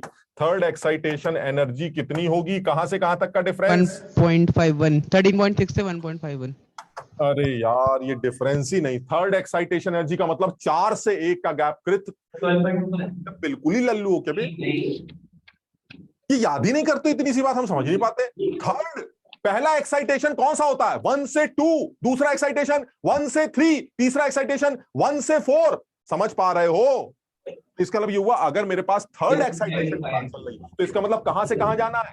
1 से 4, यानी 1 से 4 का गैप चाहिए। तो E4 माइनस E1। E4 कितना होता है सर? अगर आप हीलियम प्लस की बात करें तो E4 होता है minus 0.85 into 4। Clear? Z square minus क्या करना है? Minus of minus 13.6 into 4। Clear? 13.6 Z square होता है ना। तो ये आ गई फोर्थ लेवल की एनर्जी, ये आ गई फर्स्ट लेवल की एनर्जी। दोनों को माइनस कर दीजिए, जो भी वैल्यू निकल के आएगी दैट इज एक्साइटेशन एनर्जी। और इसी में से ई हटा दोगे तो वोल्टेज आ जाएगा। जल्दी से बताओगे क्या आएगा? 48.36 कितना? -3.84 माइनस 3. ये कह रहे हो? कैसी बातें कर रहे हो बे? No sir, no sir. 51.2 तुम लोग के गुणा भाग भी बहुत जबरदस्त। 51.2 51.2 बता रहे हैं। चलिए 51.2 ले लेते हैं। EV। तो ये आपकी आ गई थर्ड एक्साइटेशन एनर्जी। तो फिर एक्साइटेशन पोटेंशियल कितना होगा? थर्ड एक्साइटेशन पोटेंशियल कितना होगा? इसमें से E हटा देते हैं, -51.2। ये एक सेकेंड, ये माइनस में नहीं प्लस में आनी चाहिए भाई, प्लस 51.2 वोल्ट। तुम लोग को जोड़ना घटाना आता है यार? क्या मतलब, अब क्या इसका क्या इलाज है यार बताइए? और हमें तो पता भी नहीं है सही किया भी है कि नहीं, ये भी डाउट है हमें। सही है, तो ये 51.2 आएगा, इसमें से E हटा के voltage. This is my third excitation potential. यानी जो भी एक्साइटेशन एनर्जी है उसमें से E हटा दीजिए तो आपको एक्साइटेशन पोटेंशियल मिल जाएगा। बात खत्म। क्लियर है ये? चलिए आगे बढ़ते हैं। आखिरी डेफिनेशन इसी की आती है, दैट इज सेपरेशन एनर्जी और बाइंडिंग एनर्जी। ये भी बड़ी सीधी सी डेफिनेशन है लेकिन अच्छी। बाइंडिंग एनर्जी और सेपरेशन एनर्जी, आप कुछ भी बोल सकते हैं, नाम से भी बहुत क्लियर। जिस एनर्जी से इलेक्ट्रॉन अपने घर में बंधा हुआ है, सर लास्ट वाले में सिर्फ 51 आ रहा है। 51? Yes sir. तो उसे 51 कर लो यार, कर लो। तुम्हें बात समझ में आ गई ना? चौथे में से पहले को माइनस करना भाई, एग्जाम में प्लीज सही करना, गुणा भाग सही करना। अच्छा अब ये बता सकते हो सब लोग, कुछ कुछ तुमने सवाल लगाए हैं, तुम्हें कुछ थोड़ा सा भी उन 7 लेवल को याद करने का फायदा दिख रहा है कि नहीं? दिख रहा है तुम्हें। क्यों? क्योंकि सर उनको याद करने के बाद भी हम घटाते गलत, फायदा क्या हुआ सर? बात तो एक ही है सर, वो तो गलत तो वैसे भी हो रहा है सर, गलत पहले भी हो रहा था, गलत अब भी हो रहा है, हमें कोई फायदा नहीं हुआ। अबे फायदा उन लोगों को होगा जो कम से कम जोड़ते घटाते सही है, कम से कम तब तो फायदा होगा। सर हम वो सब याद करके आए हैं, लेकिन सर जब जोड़ने की बारी आएगी तो गलत जोड़ देंगे, खत्म हो गया, खेल ही खत्म हो गया। तो भाई ये सब चीजें, इन गलतियों का कोई इलाज नहीं है, इनको तुम थोड़ा सा थोड़ा सा दिमाग लाके सुधारो अपने अंदर। हमारा काम बताने का है और कोई जबरदस्ती नहीं है, दिल करे करो, नहीं करना मत करो। हमारा तुम्हारा एक रिश्ता था, तुमने पैसे दिए, हमने पैसे लिए, उड़ा दिए। समझे बात को? तुम सेलेक्ट होते हो नहीं होते हो, हमें सिर्फ, तुम्हें क्या लगता है 20 सालों से पढ़ा रहे हैं, जो जो बच्चे सेलेक्ट नहीं हुए अगर उनको ले लेके मातम मना रहे होते, रो रहे होते, तो आज तो खत्म ही हो चुके होते। अरे वो नहीं हुआ सेलेक्ट, अरे पागल हो क्या? हमके क्या लेना देना कौन हुआ, ऐसी तैसी। नुकसान किसका है ये देखिए, नुकसान आपका और उन लोगों का जो आपके सबसे करीब हैं, जिनको फर्क पड़ेगा, और वो है तुम्हारे पेरेंट्स। तुम्हें इतनी सी बात समझ में नहीं आती, ये सिर्फ उन लोगों को फर्क पड़ेगा, उनके लिए करो, हमें कोई फर्क नहीं पड़ेगा। लेकिन हमारा, क्योंकि सर ये बात मत करिए सर, पैसे दिए हमने, हम उसी पैसे के लिए तुम्हें वो सारी चीजें बताना चाह रहे हैं जो जिसके हमने पैसे लिए। सिर्फ ये पढ़ाने के लिए नहीं लिए, तुम्हें ये भी बताने के लिए लिए कि बेटा देखो ये मत करना, देखो बेटा ये जरूर करना, देखो। लेकिन इसका ये मतलब नहीं सर आपने बताया लेकिन आपने सर पीछे नहीं पड़े, आप सर आप डंडे बिल्कुल घुस जा, वो नहीं कर सकते। हमारा काम बताने का है, बार बार बताएंगे। जो सुधरना चाहता है उसको सुधारने की कोशिश करेंगे, लेकिन जो नहीं सुधरना चाह रहा है उसके लिए कुछ नहीं कर सकते। तो जो कमियां हैं वो फिर तुम्हें बता रहे हैं, कैलकुलेशंस तुम्हारी अच्छी नहीं हैं। जिन लोगों को लगता है ये बात सच है, वो अपनी कैलकुलेशंस पर कोशिश करें, ठीक है? अदरवाइज कोई फायदा नहीं। जब आप सिंपल डिवीजन मल्टीप्लिकेशन गलत कर रहे हैं, एडिशन सब्ट्रैक्शन गलत कर रहे हैं, तो ज्यादा मुश्किल कैलकुलेशन तो आप वैसे भी नहीं कर पाएंगे। तो इस चीज का थोड़ा सा तो अकल लगाओ यार, ये जरूरी होता है हमारे आईटी पेपर में, ठीक है ना? बहरहाल, तो बाइंडिंग एनर्जी का मतलब क्या हुआ? बाइंडिंग, पीछे वाला सवाल हो गया, वो उसको सही कर लोगे अपने आप, 51 या 52 जो भी आ रहा था कर लोगे उसको, उसको सही कर लेना, लेकिन सही से करना, जो और आएगा तो सही से जोड़ना घटाना, ठीक? अब मैं आता हूं बाइंडिंग एनर्जी। तुम्हें नाम से नहीं लग रहा समझ में? सोचो, एक इलेक्ट्रॉन है सर, ये देखिए, ये एक इलेक्ट्रॉन, ये किसी एक ऑर्बिट में, ये न्यूक्लियस है, ये ऑर्बिट्स है, और एक ही इलेक्ट्रॉन है सर, सिंगल इलेक्ट्रॉन सिस्टम की आप बात कर रहे हैं। मान लीजिए वो इलेक्ट्रॉन यहां है, यहां बंधा हुआ है, ठीक? सर बाइंडिंग एनर्जी का मतलब है इसको यहां से खोल दो, भगा दो इसको यहां से, यानी जितनी एनर्जी आप इसको देकर यहां से भगा देंगे, that is the binding energy of this state. यानी if it is n is equal to 1, this is n is equal to 2, this is n is equal to 3, तो सेकेंड ऑर्बिट में जो इलेक्ट्रॉन बंधा हुआ है, इसको खोलने के लिए जितनी एनर्जी दी जाती है, दैट इज बाइंडिंग। सर खोलने के लिए मतलब? खोलने के लिए मतलब खोल दो, कहां भेज दो? इंफिनिटी, एटम से दूर, न्यूक्लियस से दूर, यानी उसको मुझे यहां भेजना है। यह है इंफिनिटी। यानी इस इलेक्ट्रॉन को कितनी एनर्जी में दूं ताकि वो एनर्जी खाकर इंफिनिटी चला जाए? कोई अकल लगा के बता सकता है कैसे निकालें ये काम? बहुत आसान सवाल, बहुत आसान। सर जो भी उसकी पावर है। बिल्कुल सही। जिसने अभी आंसर दिया 0 माइनस इस ऑर्बिट की एनर्जी, बिल्कुल सही आंसर दिया, शाबाश। तुम बताओ यहां पर उस इलेक्ट्रॉन की एनर्जी क्या निकाल पाओगे अगर सेकंड ऑर्बिट है तो? Yes sir. याद कर रखी है सर हमने। फर्स्ट ऑर्बिट है तो याद कर रखी है सर हमने। थर्ड ऑर्बिट है तो याद कर रखी है हमने, ठीक है। अब ये बताइए इसको भेजना कहां है सर? यहां। और यहां पर उसकी एनर्जी कितनी है? 0। तो सर ये तो क्लियर हो गया, जहां आप हैं वहां आपकी एनर्जी माइनस में, उतनी ही प्लस में डाल देंगे तो 0। Yes sir. That will be binding energy. यानी जिस ऑर्बिट में इलेक्ट्रॉन नाच रहा है उस ऑर्बिट में उसकी जितनी एनर्जी है उतनी एनर्जी प्लस में, that is the binding energy of that level. कुछ समझ पाए? Yes sir.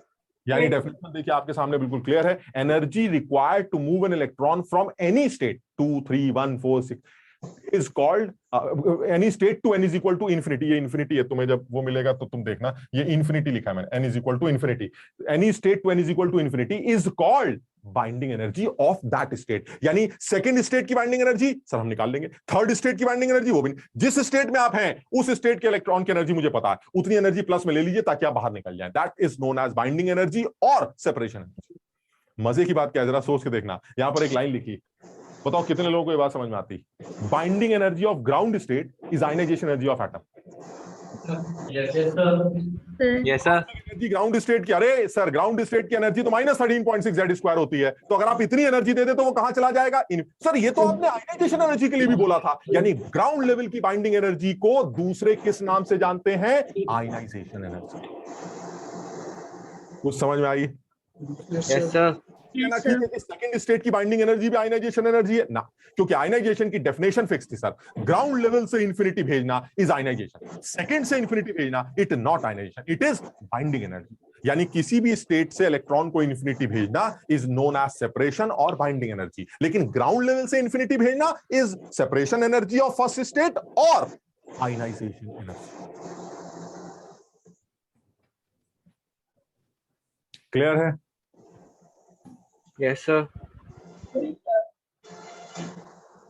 आसान है, कहीं मुश्किल नहीं है, बस ये कि आप थोड़ा सा कंफ्यूजिंग हो सकता है, लेकिन जो बच्चा इतना क्लियर है कि सर एक सेकंड, एक न्यूक्लियस होता है, उसके चारों तरफ ये करके शेल्स ऑर्बिट्स होते हैं, फर्स्ट ऑर्बिट ग्राउंड लेवल होता है, बाकी सारे ऑर्बिट एक्साइटेड लेवल होते हैं, तो जो पहला एक्साइटेड लेवल होता है वो सेकंड होता है, दूसरा थर्ड फोर्थ 5 सो ऑन। ठीक, अब आप बताइए काम की बात सारे लेवल मैंने याद कर रखे हैं एनर्जी वाइज। अब बताइए क्या करना है, कहां से कहां भेजना है, कहां से कहां भेजना है, कैसे भेजना है, सारी चीजें क्लियर। ठीक, दूसरी बात सर डेफिनेशंस का जहां तक सवाल है, पहली डेफिनेशन ग्राउंड लेवल थी, दैट इज n = 1, बात खत्म। सेकंड डेफिनेशन एक्साइटेड लेवल था, that is any state other than 1 is excited state। तीसरी डेफिनेशन आयनाइजेशन एनर्जी थी, ग्राउंड लेवल से इंफिनिटी भेजना is ionization energy which is always equal to 13.6 Z² eV।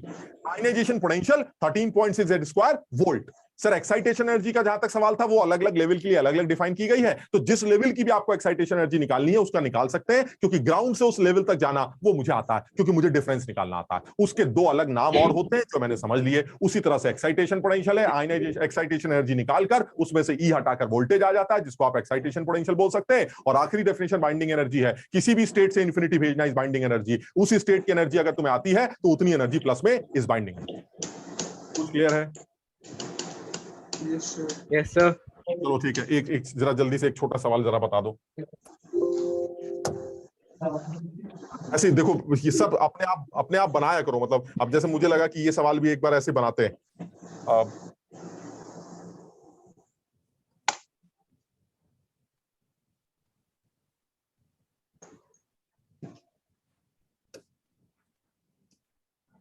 जैसे मान लीजिए ये कहा जाए an electron jumps from a state where its binding energy is 0.85 eV to a state where its binding energy is 13.6 eV in helium plus ion. Find out the change in angular momentum. ऐसे कुछ उल्टा सीधा सवाल बना लेते हैं। चलो बताओ। यानी एक हीलियम प्लस की बात कर रहे हैं, हाइड्रोजन की बात नहीं कर रहे हैं। हीलियम प्लस का एक इलेक्ट्रॉन जो है एक ऐसे ऑर्बिट से जंप कर रहा है जहां उसकी बाइंडिंग एनर्जी 0.85 है। कहां जंप कर रहा है? एक ऐसे ऑर्बिट में जंप कर रहा है जहां उसकी बाइंडिंग एनर्जी 13.6 eV। आपको बताना है कि इस जंप के दौरान उसके एंगुलर मोमेंटम में कितना चेंज आया।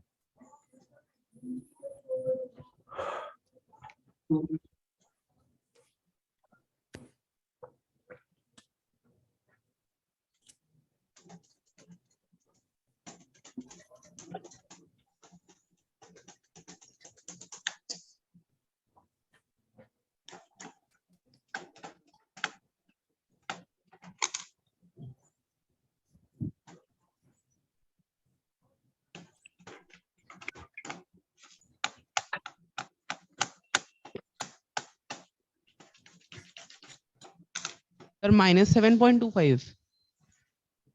ये एंगुलर मोमेंटम का चेंज बता रहे हो? सर 0.85 में से 13.6 माइनस करेंगे।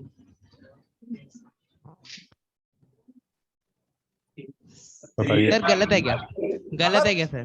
गुनाह, गुनाह समझते हो? गुनाह, पाप। गलत पूछ रहे हैं। 3h/2 का 3h/2 का।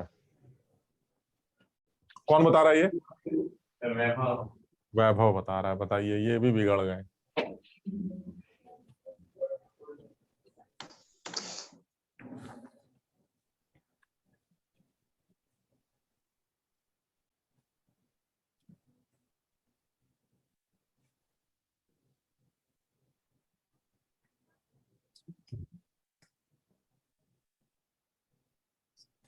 देखो, सवाल इतना हल्का नहीं है। तुम्हें यह पहचानना था कि हीलियम प्लस के अंदर एक इलेक्ट्रॉन अगर उसकी बाइंडिंग एनर्जी इतनी है तो वो कहां है, किस जगह की बाइंडिंग एनर्जी इतनी होती है हीलियम प्लस में? किस ऑर्बिट की होती है बाइंडिंग एनर्जी? बताओ हीलियम प्लस में कौन सी? 0.85 से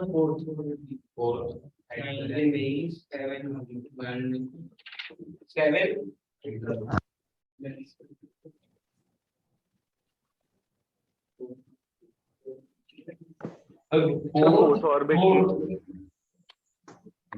और ऐसा 4 ये तुम आ जाते तो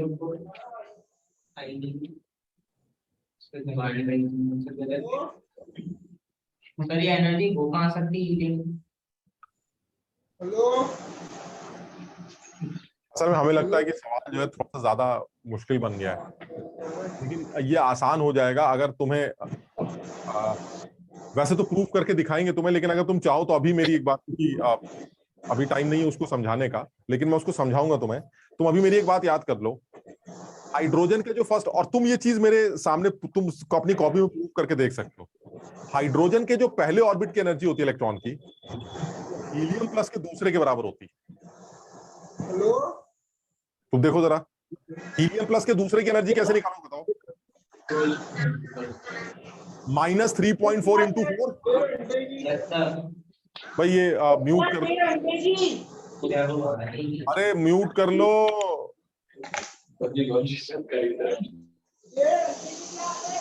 अरे किसका ऑन है यार माइक? आदर्श ओझा का। आदर्श ओझा मान जाओ बे।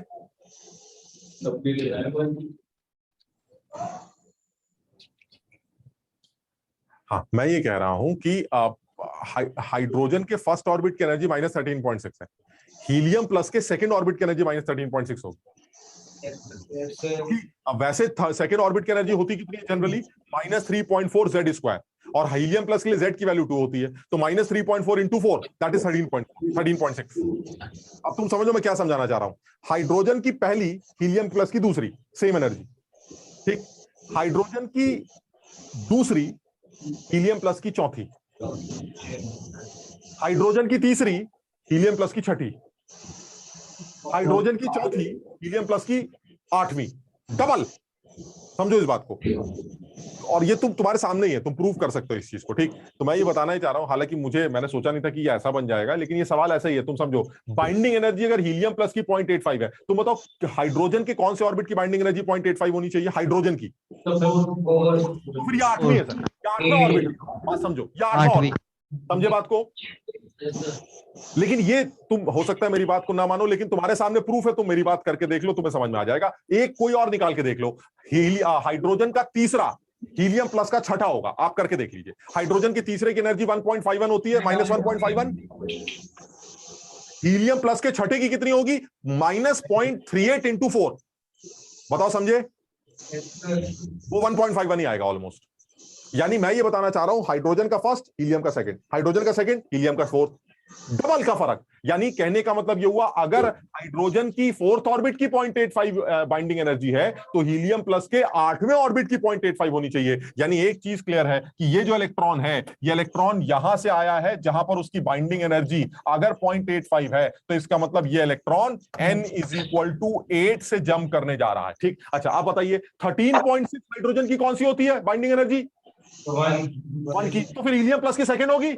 n = 8 से आप n = 2 पर जंप कर रहा है। 8 पर आपका एंगुलर मोमेंटम है 8h/2π था, और गिरने के बाद आपका एंगुलर मोमेंटम 2h/2π है। दोनों का डिफरेंस देखा जाए तो ये 6h/2π है, and that is h 3h/π। This will be the final answer. और मुझे लगता है ये सवाल काफी अच्छा सवाल बन गया बाई चांस। सिर्फ अच्छा इसलिए बन गया क्योंकि तुम्हारे लिए ये बात नई है, क्योंकि सर ये हमें कैसे पता चलेगा कि ये 8वें की है, क्योंकि आपने तो 7 ही लेवल याद करवाए थे, तो तुम्हें ये बात इसलिए। अब सोच के जरा देखना, जरा तुम्हें लग रहा है वो 7 लेवल का एक और फायदा तुम्हारे सामने आ रहा है कि तुम्हें हीलियम प्लस के 14वें ऑर्बिट की एनर्जी भी पता चल गई। बताओ समझे कि नहीं? क्योंकि हाइड्रोजन का जो 7वां होगा वो हीलियम प्लस का 14वां होगा। बताओ ठीक है? तुम सोच भी नहीं सकते कितने फायदे हो जाएंगे अगर तुमने वो 7 याद कर लिया। बहरहाल अभी भी तुम इस बात को समझो, ये जो सवाल था, ये सवाल अब तुमसे एक्सपेक्ट नहीं कर रहा था कि, मतलब मुझे नहीं पता था ये अच्छा सवाल है। सर एटॉमिक नंबर से मल्टीप्लाई हो जाएंगे, एटॉमिक नंबर से मल्टीप्लाई हो जाता है। यानी हाइड्रोजन को अगर आप आगे ले जाना चाहते हैं, इसी तरह से हाइड्रोजन का जो पहला होगा वो लिथियम +2 का तीसरा होगा। लिथियम +2 का Z क्या होता है? 3, तो तीसरा होगा। हाइड्रोजन का जो दूसरा है वो लिथियम +2 का छठा होगा। Same energy, same energy. कुछ समझ पा रहे हो मेरी बात को? तो इस बात को के लिए सिर्फ याद करो। मैं अरे है कौन यार? हमें तो दिखाई नहीं। ओझा।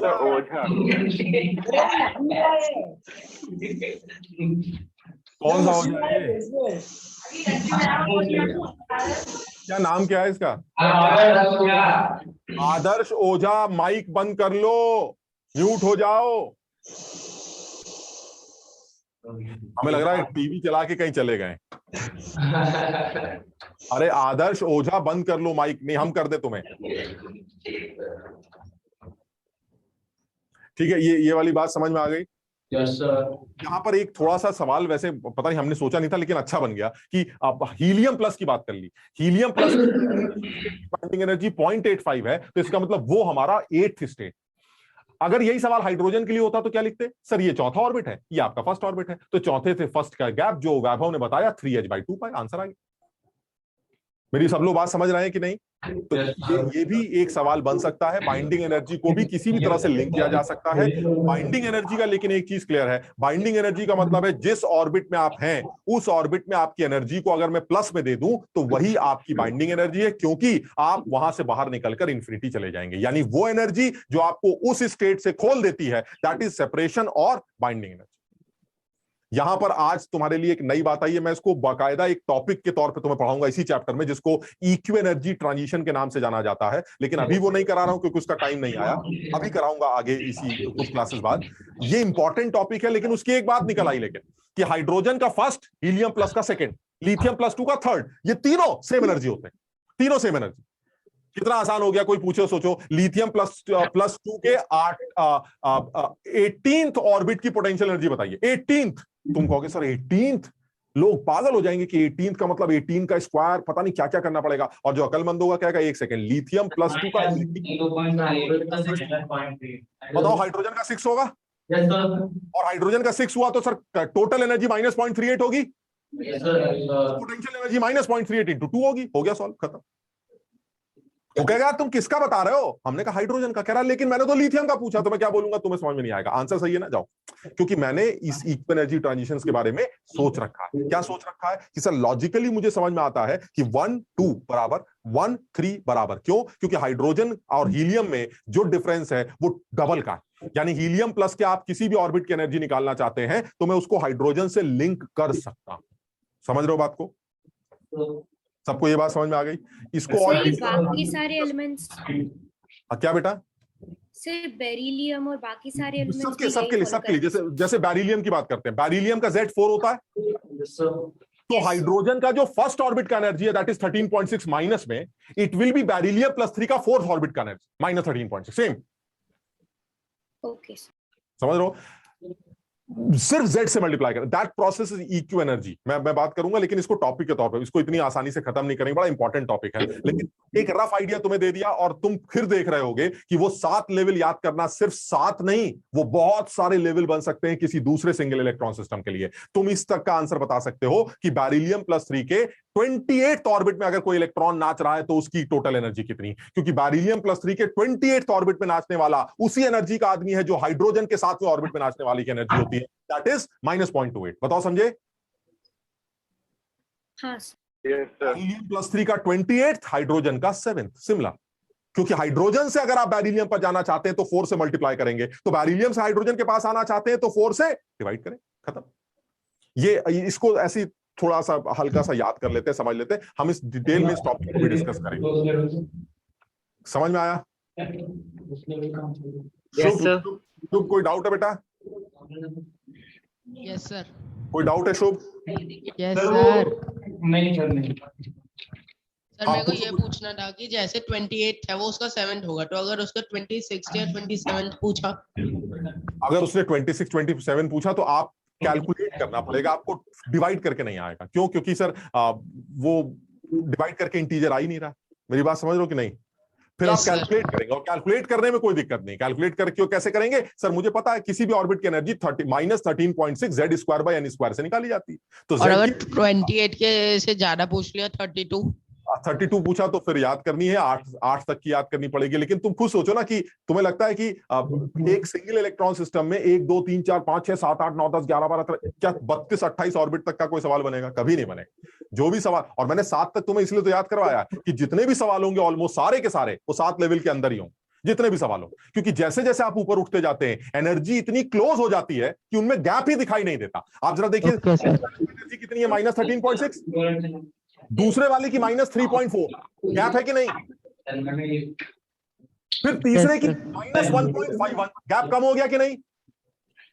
फिर चौथे की 0.85, थोड़ा और कम हो गया। फिर 0.5 और कम, 0.3 और कम, 0.2 और कम, ऊपर उठते जाते हैं, एनर्जी की गैप्स कम होते जाते हैं, और एक पर्टिकुलर लेवल के बाद तो इतना क्लोज हो जाते हैं कि आप डिफरेंशिएट ही नहीं कर पाते। इसलिए ज्यादातर सवाल 7-8 के अंदर निपट जाते हैं। समझ लो ना? तो इसलिए वो दिमाग लगाने की जरूरत नहीं है। हाँ, ये नहीं कह सकते कि हम कर नहीं पाएंगे, हम कर लेंगे। सर हमें फॉर्मूला आता है, आप किसी भी ऑर्बिट की एनर्जी निकाल लीजिए। मुझे पता है किसी भी ऑर्बिट की एनर्जी सिंगल इलेक्ट्रॉन सिस्टम में इस फॉर्मूले से निकाली जाती है। आप बताइए, जो निकालना है सब निकाल लेंगे। आप Z की वैल्यू बताते जाइए और N की वैल्यू बताते जाइए, मैं इस फॉर्मूले को यूज करके आपको सारी एनर्जी निकाल लूंगा। लेकिन मैंने ये वैल्यू फॉर्मूला यूज करके 7 लेवल तुम्हें ऑलरेडी याद करवा दिए, 7 तक का, और ये भी बता दिया है कि 7 को और लोगों के दूसरे ऑर्बिट से रिलेट कर सकते हो। लेकिन अगर कोई ऐसा सवाल आता है जो लिंक नहीं हो रहा है तो आपके पास तो फॉर्मूला है ही। अब जैसे तुम पूछ रहे थे सर 28 का आएगा तो आंसर कैसे निकालेंगे? तो निकाल लेंगे ना यार। बेरिलियम प्लस 3 का कितना होगा? हाँ भैया, Z, बेरिलियम प्लस 3 का Z, और N की वैल्यू 26 रख देंगे, तो 4 का स्क्वायर अपॉन 26 का स्क्वायर इंटू 13। ये सॉल्व तो कर लोगे ना? आंसर आ जाएगा। मतलब आंसर निकाल लूंगा मैं, लेकिन वो उस तरह से नहीं निकाल पाऊंगा। तो इसलिए मैंने जो बताया वो ये कि अगर आपको कभी इस तरह का कोई गैप दिखाई देता है तो आप अपना काम चला लीजिए, और अगर कोई उल्टा सीधा सवाल आता है तो फॉर्मूला तो पता ही है, जैसे दुनिया पुट करेगी वैसे आप भी कर लीजिए। समझ में आ गया यहाँ तक? ठीक, चलिए अब और नेक्स्ट पॉइंट पर आते हैं। नेक्स्ट पॉइंट है हमारा, अगर मैं वो भी इंपॉर्टेंट है जिसपे काफी ज्यादा सवाल बनते हैं, तो हम बहुत ज्यादा डिटेल में अभी डिस्कशन नहीं कर रहे हैं, लेकिन थोड़ा सा इसके बारे में डिस्कशन करेंगे, क्योंकि यहाँ इसके ऊपर भी तुम्हारे टेस्ट में कुछ सवाल पूछे जा सकते हैं, जो अभी संडे का टेस्ट है। संडे का टेस्ट जैसे ही खत्म होगा उसके बाद हम चीजों को अपने हिसाब से और आगे बढ़ाएंगे। इस चीज को एक लेवल तक समझने की कोशिश करते हैं। ये वही बला है जिसने रदरफोर्ड मॉडल को फेल किया था। तुम्हें याद होगा, तुम्हें बताया गया था रदरफोर्ड के मॉडल में दो बहुत बड़ी कमियां थी। पहली भाई घूमते अंदर घुस जाएगा, याद है वो मैक्सवेल का, तो उसने कहा भाई ये हमें समझ में नहीं आता, तो हमने कहा जाओ मर जाओ, वो मर गया। फिर उसके अंदर एक और कमी थी, दूसरी कमी क्या थी, वो हाइड्रोजन के इस स्पेक्ट्रम को डिफाइन नहीं कर पाया। इस जो फोटोग्राफिक प्लेट पर ये जो लाइनें छपी हुई हैं वो इसको एक्सप्लेन नहीं कर पाया कि यार ये चक्कर क्या है। हाइड्रोजन के एटम को आप जब उससे निकल के आने वाले फोटॉन्स का एक पैटर्न ऑब्जर्व करते हैं तो ये पैटर्न बनता कैसे है, ये उस फोटोग्राफिक प्लेट पर ये लाइनें कैसे बनती हैं, ये फोटो कैसे छपती है, ये उसके समझ में नहीं आया। अच्छा, वो अब इलेक्ट्रॉन्स ये अपने शेप चेंज कर लेते हैं जिस वजह से एनर्जी रेडिएशंस में छूटती है, एनर्जी एमिट होती है और वो एमिट Yes, sir. होती है, यहाँ जाके छप जाती है। अब ये जब चीज कोई भी प्रिज्म लगा देते हैं तो वो स्पेक्ट्रम बन जाता है फिर। ये, लेकिन ये चीज उसको तो पता नहीं थी, क्योंकि उसको तो एनर्जी लेवल का कोई आइडिया ही नहीं था। तुम्हें पता, रदरफोर्ड ने एनर्जी लेवल्स के बारे में कोई बात नहीं की थी, लेकिन बोर ने की।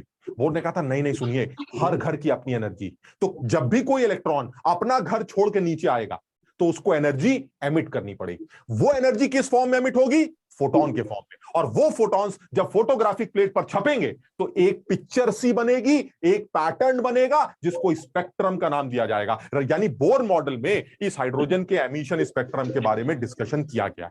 कैसे किया है वो तुम्हारे सामने दिखाते हैं।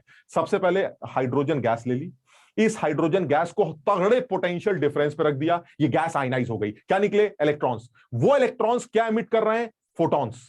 ये जो फोटॉन्स निकल के आ रहे हैं, जब इसको प्रिज्म से क्रॉस करेंगे तो आपका एक पैटर्न तैयार होगा जिसको आप फोटोग्राफिक प्लेट पर ऑब्जर्व कर रहे हैं, जिसको हाइड्रोजन का एमिशन स्पेक्ट्रम कहा जाए। बताओ यहां तक समझ पाए बात को। यहां पर साफ मेंशन किया गया है, when hydrogen gas at low pressure is taken in the discharge tube and the light emitted on passing electric discharge is examined with a spectroscope, the spectrum obtained is called emission spectrum of hydrogen. यानी आपने hydrogen gas से निकल के आने वाले emissions का एक spectrum observe किया, उस पैटर्न को, उस पिक्चर को आपने हाइड्रोजन का एमिशन स्पेक्ट्रम का नाम दिया, जिसका रदरफोर्ड से कोई लेना देना नहीं। और मेरे ख्याल से तुम लोग कम से कम इतना तो समझ गए होंगे कि ऐसा क्यों हो रहा है, कि ऐसा ये पिक्चर बन क्यों रही। क्योंकि तुम्हें एक चीज पता है, सर बोर ने अलग अलग ऑर्बिट्स के एनर्जी लेवल बताए हैं, उन एनर्जी लेवल्स के अलग अलग डिफरेंसेस होते हैं, उन डिफरेंसेस की एनर्जी का फोटोन एमिट हो सकता है और वो फोटोन यहां छप सकता है। और जब भी वो फोटोन यहां छपेगा एक पैटर्न बनेगा ही बनेगा, और इस पैटर्न को हाइड्रोजन का एमिशन स्पेक्ट्रम का नाम दे दिया गया। कुछ समझ पाए बात? ठीक, जैसे अब इसको जरा समझते हैं अलग तरह से। एक हाइड्रोजन का सैंपल ले लेते हैं, हाइड्रोजन एटम्स का सैंपल ले लेते हैं, और उस सैंपल के जो इलेक्ट्रॉन्स हैं उनमें आग लगा देते हैं, खूब एनर्जी दे देते हैं। अब तुम्हें बताओ, वो सारे इलेक्ट्रॉन्स जो है बहुत ऊपर चले गए, एक्साइट हो गए, खूब ऊपर एक्साइट हो गए। अब क्या होगा? क्या वो वहां रहना चाहते हैं? क्या वो एक्साइटेड लेवल में रहना चाहते हैं? वो कहां रहना चाहते हैं? Ground level. तो होगा क्या सर, अब वो नीचे गिरेंगे। कहां से सर? बहुत ऊपर से वो नीचे गिरेंगे, टप टप टप टप टप टप टप, कोई यहां से यहां, कोई यहां से यहां, कोई यहां से यहां, हर तरह के और ट्रांजिशंस को वो फॉलो करेंगे। और इस पूरे ट्रांजिशंस को फॉलो करते वक्त वो बार बार क्या एमिट करेंगे? Photon, photon, photon, photon. क्यों? क्योंकि जब भी कोई इलेक्ट्रॉन ऊपर से नीचे आएगा वो क्या एमिट करेगा? फोटोन। क्लियर है यहां तक? यानी मान लीजिए करोड़ों हाइड्रोजन के एटम्स हैं जिनमें आग लगा के आपने उनको एक्साइट कर दिया। अब वो सारे हाइड्रोजन के एटम्स के इलेक्ट्रॉन जो है वो एक्साइटेड लेवल पे चले गए। अब वो वहां तो रहेंगे नहीं, वो क्या बोलेंगे? हम तो नीचे जा रहे हैं। अब नीचे आने के बताओ पॉसिबिलिटीज क्या है? एक आदमी, देखो ये वाला आदमी कैसे नीचे आएगा बताओ? टप टप टप टप टप टप टप टप टप टप टप टप टप। क्या किया इसने?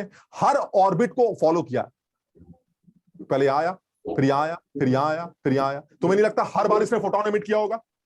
यहां से आया होगा, टप, क्या निकला? फोटोन, टप, फोटोन, टप, फोटोन। और ये बताओ, ये जितने भी फोटोन एमिट हो रहे हैं इन सबकी एनर्जी अलग अलग होगी, क्योंकि हर ऑर्बिट की एनर्जी अलग होती है, उनका डिफरेंसेस भी अलग अलग होते हैं। बताओ ठीक है? इलेक्ट्रॉन से हमने पूछा भाई तू क्या करेगा, कह रहा मैं भी नीचे आऊंगा। क्या ऑप्शन है सर? ये देखिए, टप टप, नीचे आ गए। तीसरा वाला टपाक, चौथा वाला टप टप टप टप। मैं ये बताना चाह रहा हूं कि अगर आपके पास इनफाइनाइट या बहुत सारे हाइड्रोजन एटम्स हैं तो वो हाइड्रोजन एटम्स एक्साइट होने के बाद जब उनके इलेक्ट्रॉन्स डी एक्साइट होते हैं तो दुनिया भर के फोटॉन्स एमिट होते हैं, और वो फोटॉन्स जाके इस फोटोग्राफिक प्लेट पर छपते हैं। इसकी वजह से एक पैटर्न ऑब्जर्व होता है जिसको हाइड्रोजन का एमिशन स्पेक्ट्रम कहा जाता है। सर इसी में वो लाइमन क्वेश्चन सीरीज आती वही है। आने जा रही, बिल्कुल वही आने जा रही। सर इसके लिए हमें वो करंट बंद करना पड़ेगा ना? हाँ मतलब अब हम देखो एक्सपेरिमेंटल उस पे नहीं जाएंगे, हम ऑपरेटर्स पे नहीं जाएंगे, हम तो सिर्फ अपने मतलब की बात कर रहे हैं कि भाई ऐसा है, किस तरह से हमें नहीं पता, हमें कौन सा एक्सपेरिमेंट करना है, किसी तरह से हाइड्रोजन के इलेक्ट्रॉन्स को एक्साइट कर दीजिए, उसके बाद उससे आने वाले फोटॉन्स का एक पिक्चर ऑब्जर्व करिए फोटोग्राफिक प्लेट पर, हमें नहीं पता कैसे ऑब्जर्व करिए, उस फोटोग्राफिक प्लेट पर जो पिक्चर ऑब्जर्व हुई, it is known as emission spectrum of hydrogen. And these lines, ये जो यहां लाइनें बनी हुई हैं, 1 line 2 line 3 line, these lines represent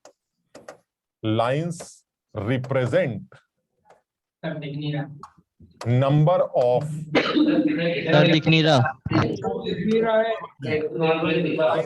अरे रुक जाओ भाई, these lines represent unique photons, बस यूनिक फोटॉन। सर वो जो मतलब इलेक्ट्रॉन्स एक्साइटेड होते हैं वो सर मतलब क्या कहते हैं, लाइट एनर्जी से हो सकता है सर, मतलब लाइट पड़ रही है, धूप पड़ रही है, फोटॉन से ही एक्साइट भी तो फोटॉन से ही होंगे। आप उनको रेडिएशन से एक्साइट कर सकते हैं, आप उनको किसी भी एनर्जी से एक्साइट कर सकते हैं जो वो एक्सेप्ट करके ऊपर चले जाएं। जब वो ऊपर चले जाएंगे, ऊपर से नीचे गिरेंगे तो फोटॉन एमिट करेंगे, उन फोटॉन को आप छाप दीजिएगा, छापने के बाद क्या बन जाएगा, पैटर्न, जिसको क्या बोलेंगे, एमिशन स्पेक्ट्रम। तो दिखाई नहीं दे रहा कुछ। अबे देख, क्या ये दिख रहा है हो कि नहीं, ये दिख रहा है, नहीं ये बिल्कुल नहीं दिख रहा है। दिख रहा है। एक काम करना, ये जो पीडीएफ मैं तुम्हें दे दूंगा, तुम उसमें देखना, तुम मेरी ये बताओ, ये वाली बात समझे कि नहीं। मेरे पास एक हाइड्रोजन का सैंपल, ठीक, मैंने इसमें आग लगा दी, तो हाइड्रोजन एटम्स के जो इलेक्ट्रॉन्स है वो ऊपर चले जाएंगे, तुम्हें पता ना, आग लगाते ही वो एनर्जी अब्सॉर्ब करेंगे, ऊपर चले जाएंगे, ठीक है, लेकिन वो वहां रहेंगे नहीं, तुम्हें पता है सर, जैसे ही आप आग लगाना बंद करेंगे वो सब नीचे आएंगे, क्योंकि सबको कहां रहना है, ग्राउंड लेवल।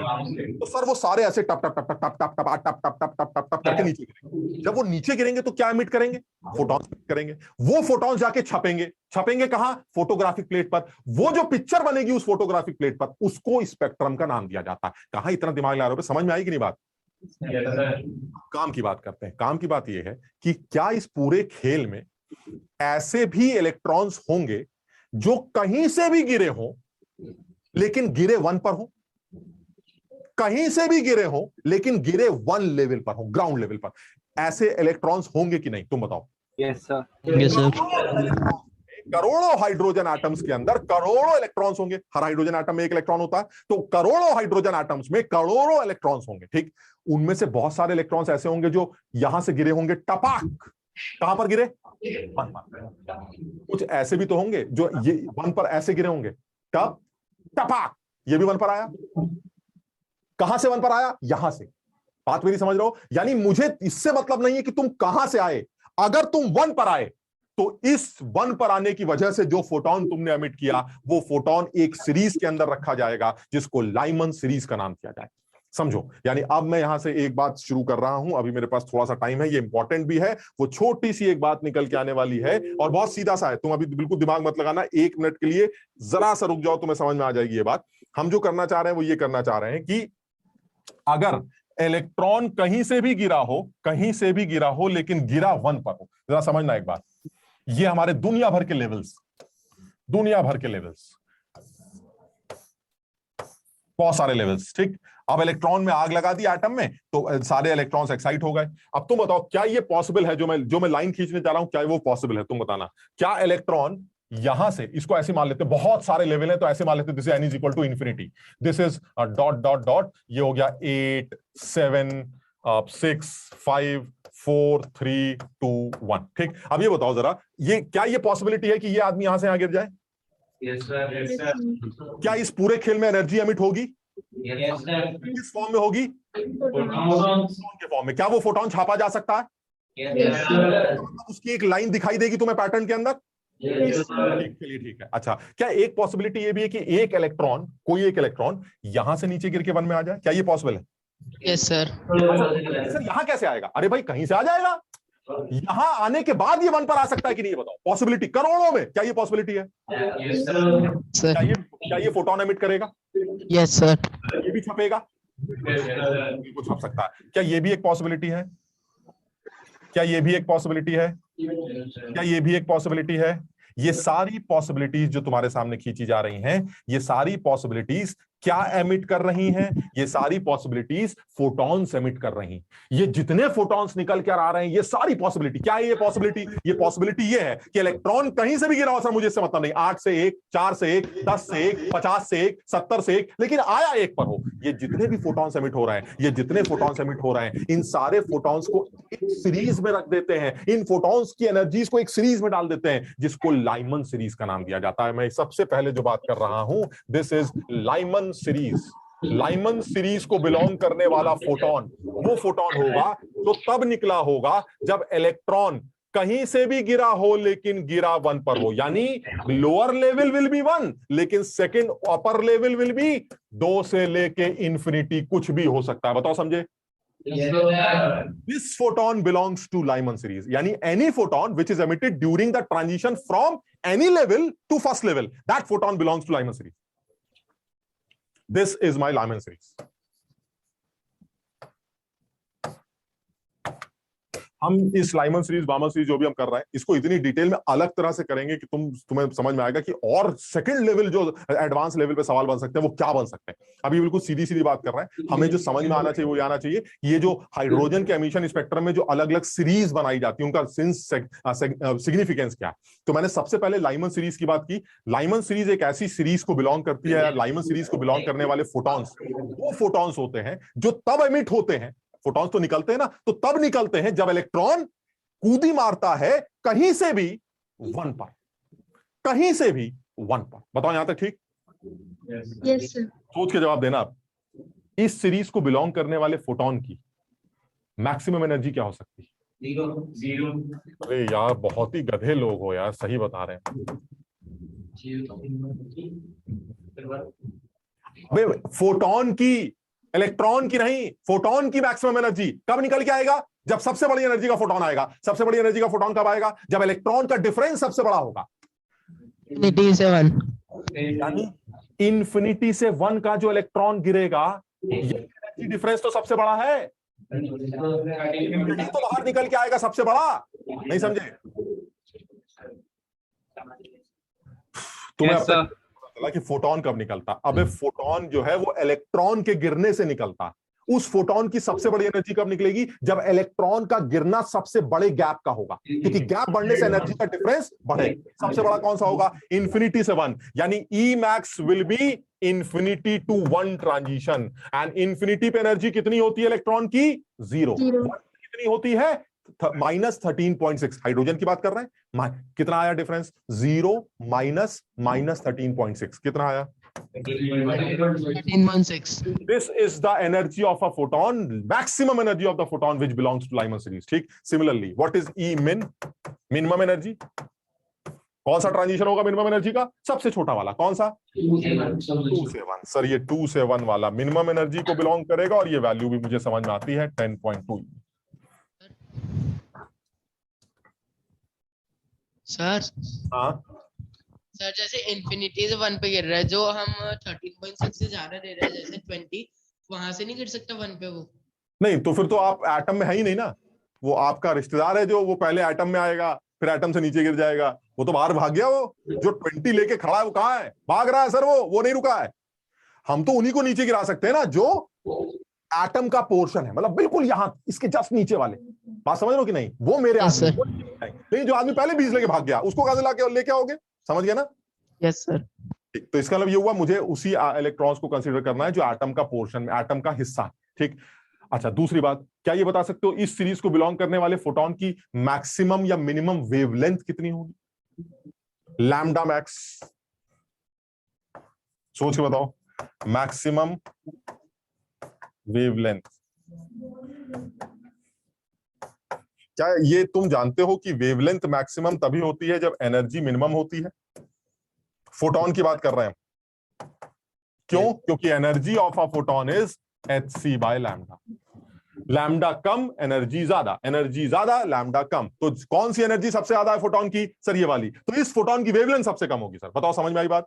Yes, वो वेवलेंथ निकालनी है या सबसे ज्यादा? अगर सबसे ज्यादा निकालनी है तो सबसे कम एनर्जी का फोटोन रखना पड़ेगा। अब पता नहीं तुम्हें याद आ रहा है कि नहीं, 12400 को अगर फोटोन की एनर्जी से डिवाइड कर दें तो आपको एंगस्ट्रॉम में वेवलेंथ मिल जाती है। This will be the wavelength of the photon which is maximum wavelength because it belongs to minimum energy photon.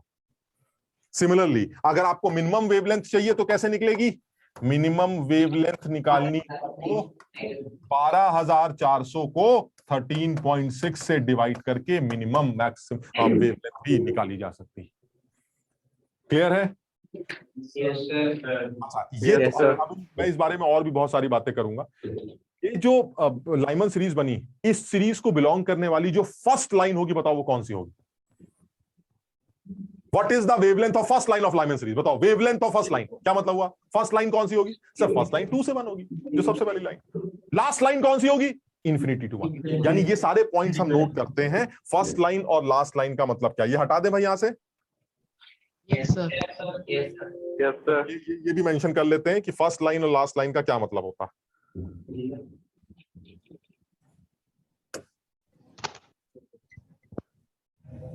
First line, Lyman series की बात कर रहे हैं। फर्स्ट लाइन मतलब 2 से 1। लास्ट लाइन कौन सी बोली जाती है? इन्फिनिटी से 1। बहुत बढ़िया, चलिए ठीक है। और सुनो जरा, सोच के जवाब देना, ये बड़ा इंटरेस्टिंग है। लॉन्गेस्ट लाइन किसे कहेंगे? Longest line infinity to 1। Last line longest line is 2 से 1 और शॉर्टेस्ट लाइन इन्फिनिटी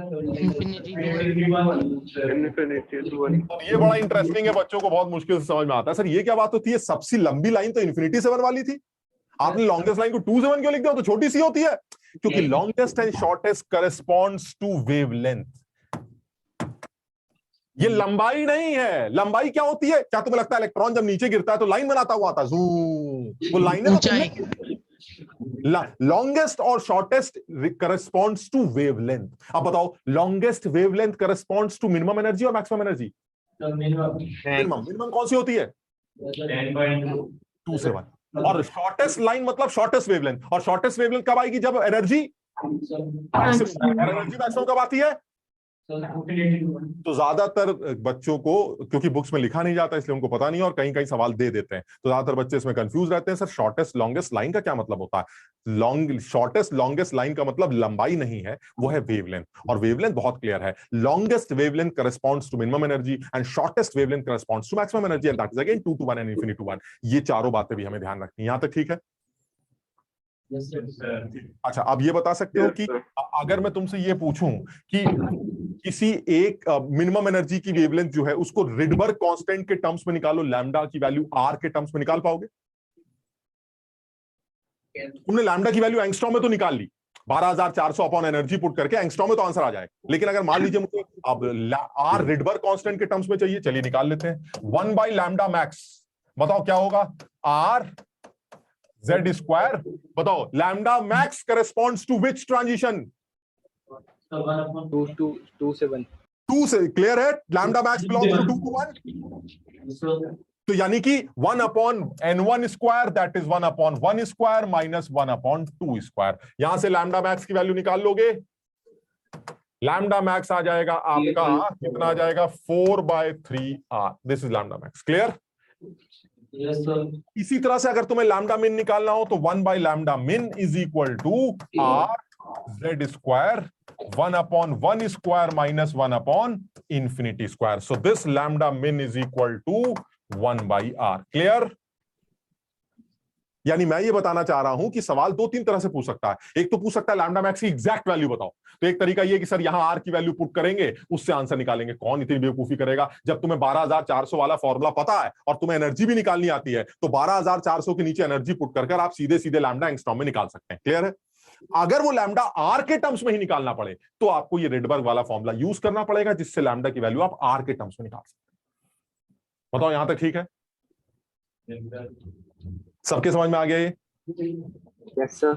अच्छा, अब 2 बातें 1 सेकंड के लिए। ये पहली सीरीज। अब अगर मैं तुम्हें दूसरी सीरीज के बारे में सिर्फ इतना बता दूं कि कहीं से भी गिरो लेकिन गिरो 2 पर, तो बताओ बाकी सारी चीजें अब तुम निकाल सकते हो जो तुमने इस सीरीज के लिए निकाली? Yes sir. देखो मैं क्या पूछ रहा हूं। अब मैं दूसरी सीरीज की बात कर रहा हूं, ब्रैकेट सीरीज, नहीं सॉरी बामर सीरीज। अब तुम बताओ, अगर मैं ये कह दूं बामर सीरीज का मतलब है कहीं से भी गिरो लेकिन गिरो 2 पर, दिस इज बामर सीरीज। कैसे बनेगी चलिए बना के देख लेते हैं। कहीं से भी गिरो लेकिन गिरो 2 पर, ये देखिए आप, ये तमाम ऑर्बिट्स हो गए, कहीं से भी गिरिए लेकिन गिरिए 2 पर। मान लीजिए ये इन्फिनिटी है, so on so on so on. ये आ गया आपका कौन सा, 3 2 5 6 6 5 4 3 2 1, ठीक। अब आप कहीं से भी गिरिए लेकिन गिरिए 2 पर। तुम बताओ क्या ये बामर सीरीज का फोटोन है? Yes, sir. क्या ये भी बामर सीरीज को बिलोंग कर रहा है? Yes, sir. ये भी बामर Yes, सीरीज को बिलोंग कर रहा है, ये भी बामर सीरीज को बिलोंग कर रहा है, ये भी बामर को, ये भी बामर को, ये भी। This series is बामर series.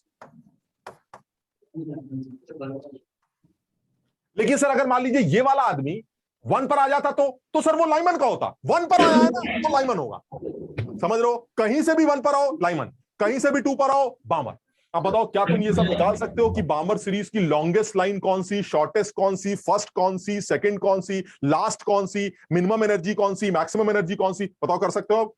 अच्छा, अगर तीसरी सीरीज हम इसको नेक्स्ट क्लास में इसको फिर से करेंगे।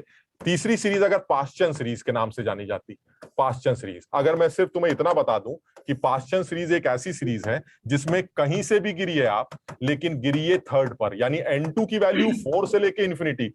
अब बताओ इसके लिए सारी चीजें निकाल सकते हो तुम? इसी तरह से अगर तीसरी सीरीज की बात करें तो वो तीसरी सीरीज आती है Brackett series, BRACKET, Brackett series. और ब्रैकेट सीरीज के लिए कहा जाता है कहीं से भी गिरिए आप, n1 की वैल्यू 4 लेकिन गिरना 4 पर होगा, यानी n2 की वैल्यू 5 से लेके इंफिनिटी। और नेक्स्ट सीरीज आती है P fund series, P fund series. हम इसको नेक्स्ट क्लास में फिर से बात करेंगे इस बारे में, लेकिन कम से कम नाम का आइडिया होना चाहिए। n1 की वैल्यू 5 और n2 की वैल्यू 6 से लेके इंफिनिटी, समझ पा रहे हो? लास्ट सीरीज होती है हमारे Humphry series. Humphry series last series है, कहीं से भी गिरो लेकिन गिरना तुम्हें 7 पर है, सॉरी हाँ 7 पर है, यानी n1 की वैल्यू 6 और कहीं से भी गिरिए गिरना आपको 6 पर, 7 to infinity। सर इस तरह से कोई ऐसा भी होता है कि 1 से कहीं पे जाना, यानी कि कोई नंबर पे जैसे 6 पे जाना कहीं से भी 1 से 5 में? 1 से 5 में जाना ये ये एमिशन होगा या एब्जॉर्प्शन? 1 से 5 में जाना सर ये एब्जॉर्प्शन है भाई। एमिशन कब करोगे? जब ऊपर से नीचे गिरोगे तभी तो एमिट करोगे। नीचे से ऊपर जाने में तो एब्जॉर्ब करोगे, तब तो ना एमिशन स्पेक्ट्रम बनेगा। ठीक है सर, समझ गए ना? तो इस जो अभी के लिए हम इतनी बात कर रहे हैं, इसको और डिटेल में समझने की कोशिश करेंगे इस एमिशन स्पेक्ट्रम को। ये हमने अभी सिर्फ शुरू किया, ठीक है ना, हमने कोई खत्म नहीं किया। हमें पता है हमें जिस लेवल पर ये डिस्कशन करना है वो तो अभी शुरू ही नहीं हुआ, लेकिन कम से कम एक दिमाग में एक आइडिया बन गया कि हाइड्रोजन के इलेक्ट्रॉन जब नीचे गिरते हैं तो वो सीरीज बनाते हैं, वो फोटॉन्स निकालते हैं। उनमें से बहुत सारे फोटॉन्स ऐसे हैं जो लाइमन सीरीज को बिलोंग करते हैं, कुछ ऐसे होते हैं जो बामर को बिलोंग करते हैं, कुछ पाश्चन को, कुछ ब्रैकेट को, कुछ पी फंड को, कुछ हम्फ्रे को। वो कैसे पता चलेगा किसको बिलोंग करते हैं? तो अगर वो इलेक्ट्रॉन कहीं से भी गिर के 1 पे आया, लाइमन का हो गया, कहीं से भी गिर के 2 पे आया, बामर का हो गया, so on so on so on. Plus क्या पूछ सकते हैं कि आप मिनिमम एनर्जी का फोटोन क्या एमिट करेंगे? मुझे एक जाते जाते एक आखिरी सवाल कर देखते हैं कौन बताएगा। ब्रैकेट सीरीज को बिलोंग करने वाले फोटोन की मैक्सिमम एनर्जी क्या होगी? बात खत्म। 1 सेकंड में कोई एक आदमी बता दे ब्रैकेट सीरीज को बिलोंग करने वाले की मैक्सिमम एनर्जी फोटोन की। Sir infinity to 4। आंसर पूछ रहे हैं एनर्जी का। ये क्या होता है infinity to 4? Will be the maximum energy of the photon. तो 0.85 0.85। शाबाश, किसने बताया? आदित्य। आदित्य बिल्कुल सही कह रहा है। माइनस 0.85 नहीं होगी? माइनस तो हो 0 से माइनस 0.85 से इंफिनिटी से अगर आपको 0.85 तक आना है माइनस, तो कैसे निकालोगे? 0 माइनस माइनस 0.85 ना, तो प्लस में यार अभी तक तो माइनस प्लस में ही कंफ्यूज है, बताइए। 4th ऑर्बिट की एनर्जी माइनस 0.85 होती है, ठीक है। अगर आपको इंफिनिटी से 4 में आना है तो कैसे निकालोगे डिफरेंस? इंफिनिटी में एनर्जी कितनी होती है? 0 माइनस माइनस 0.85, यही तो करोगे, तो प्लस में 0.85 आएगा ना। सर सीरीज का यूज क्या है? उस सीरीज का कोई यूज नहीं है, जो यूज है वो हम करेंगे। मतलब अभी हमने सीरीज के बाद हमने तो सिर्फ इतना बना लिया कि भाई ऐसा है, ये पैटर्न है, इस पैटर्न को ऑब्जर्व करेंगे तो ऐसा ऐसा दिखाई देगा, बस बात खत्म। फिर इनसे रिलेट करने की चीजें थोड़ी सी आगे आई। तो अभी के लिए सिर्फ इतना ही समझ लेते हैं कि हाइड्रोजन का एमिशन स्पेक्ट्रम क्या है। उस एमिशन स्पेक्ट्रम से जो फोटॉन्स निकल के आते हैं वो अलग अलग सीरीज को बिलोंग करते हैं, वो तुम्हारे सामने है। ठीक है ना? तो सब लोग इसको अच्छी तरह से रिवाइज कर लें, अगली क्लास में इसी को और डिटेल में लेके चला जाए। ठीक है, तो चलो आज इतना ही करते हैं, अगली क्लास में फिर मिलते हैं। जय हिंद sir. Bye bye. Yes, sir. Thank you, sir. Bye sir.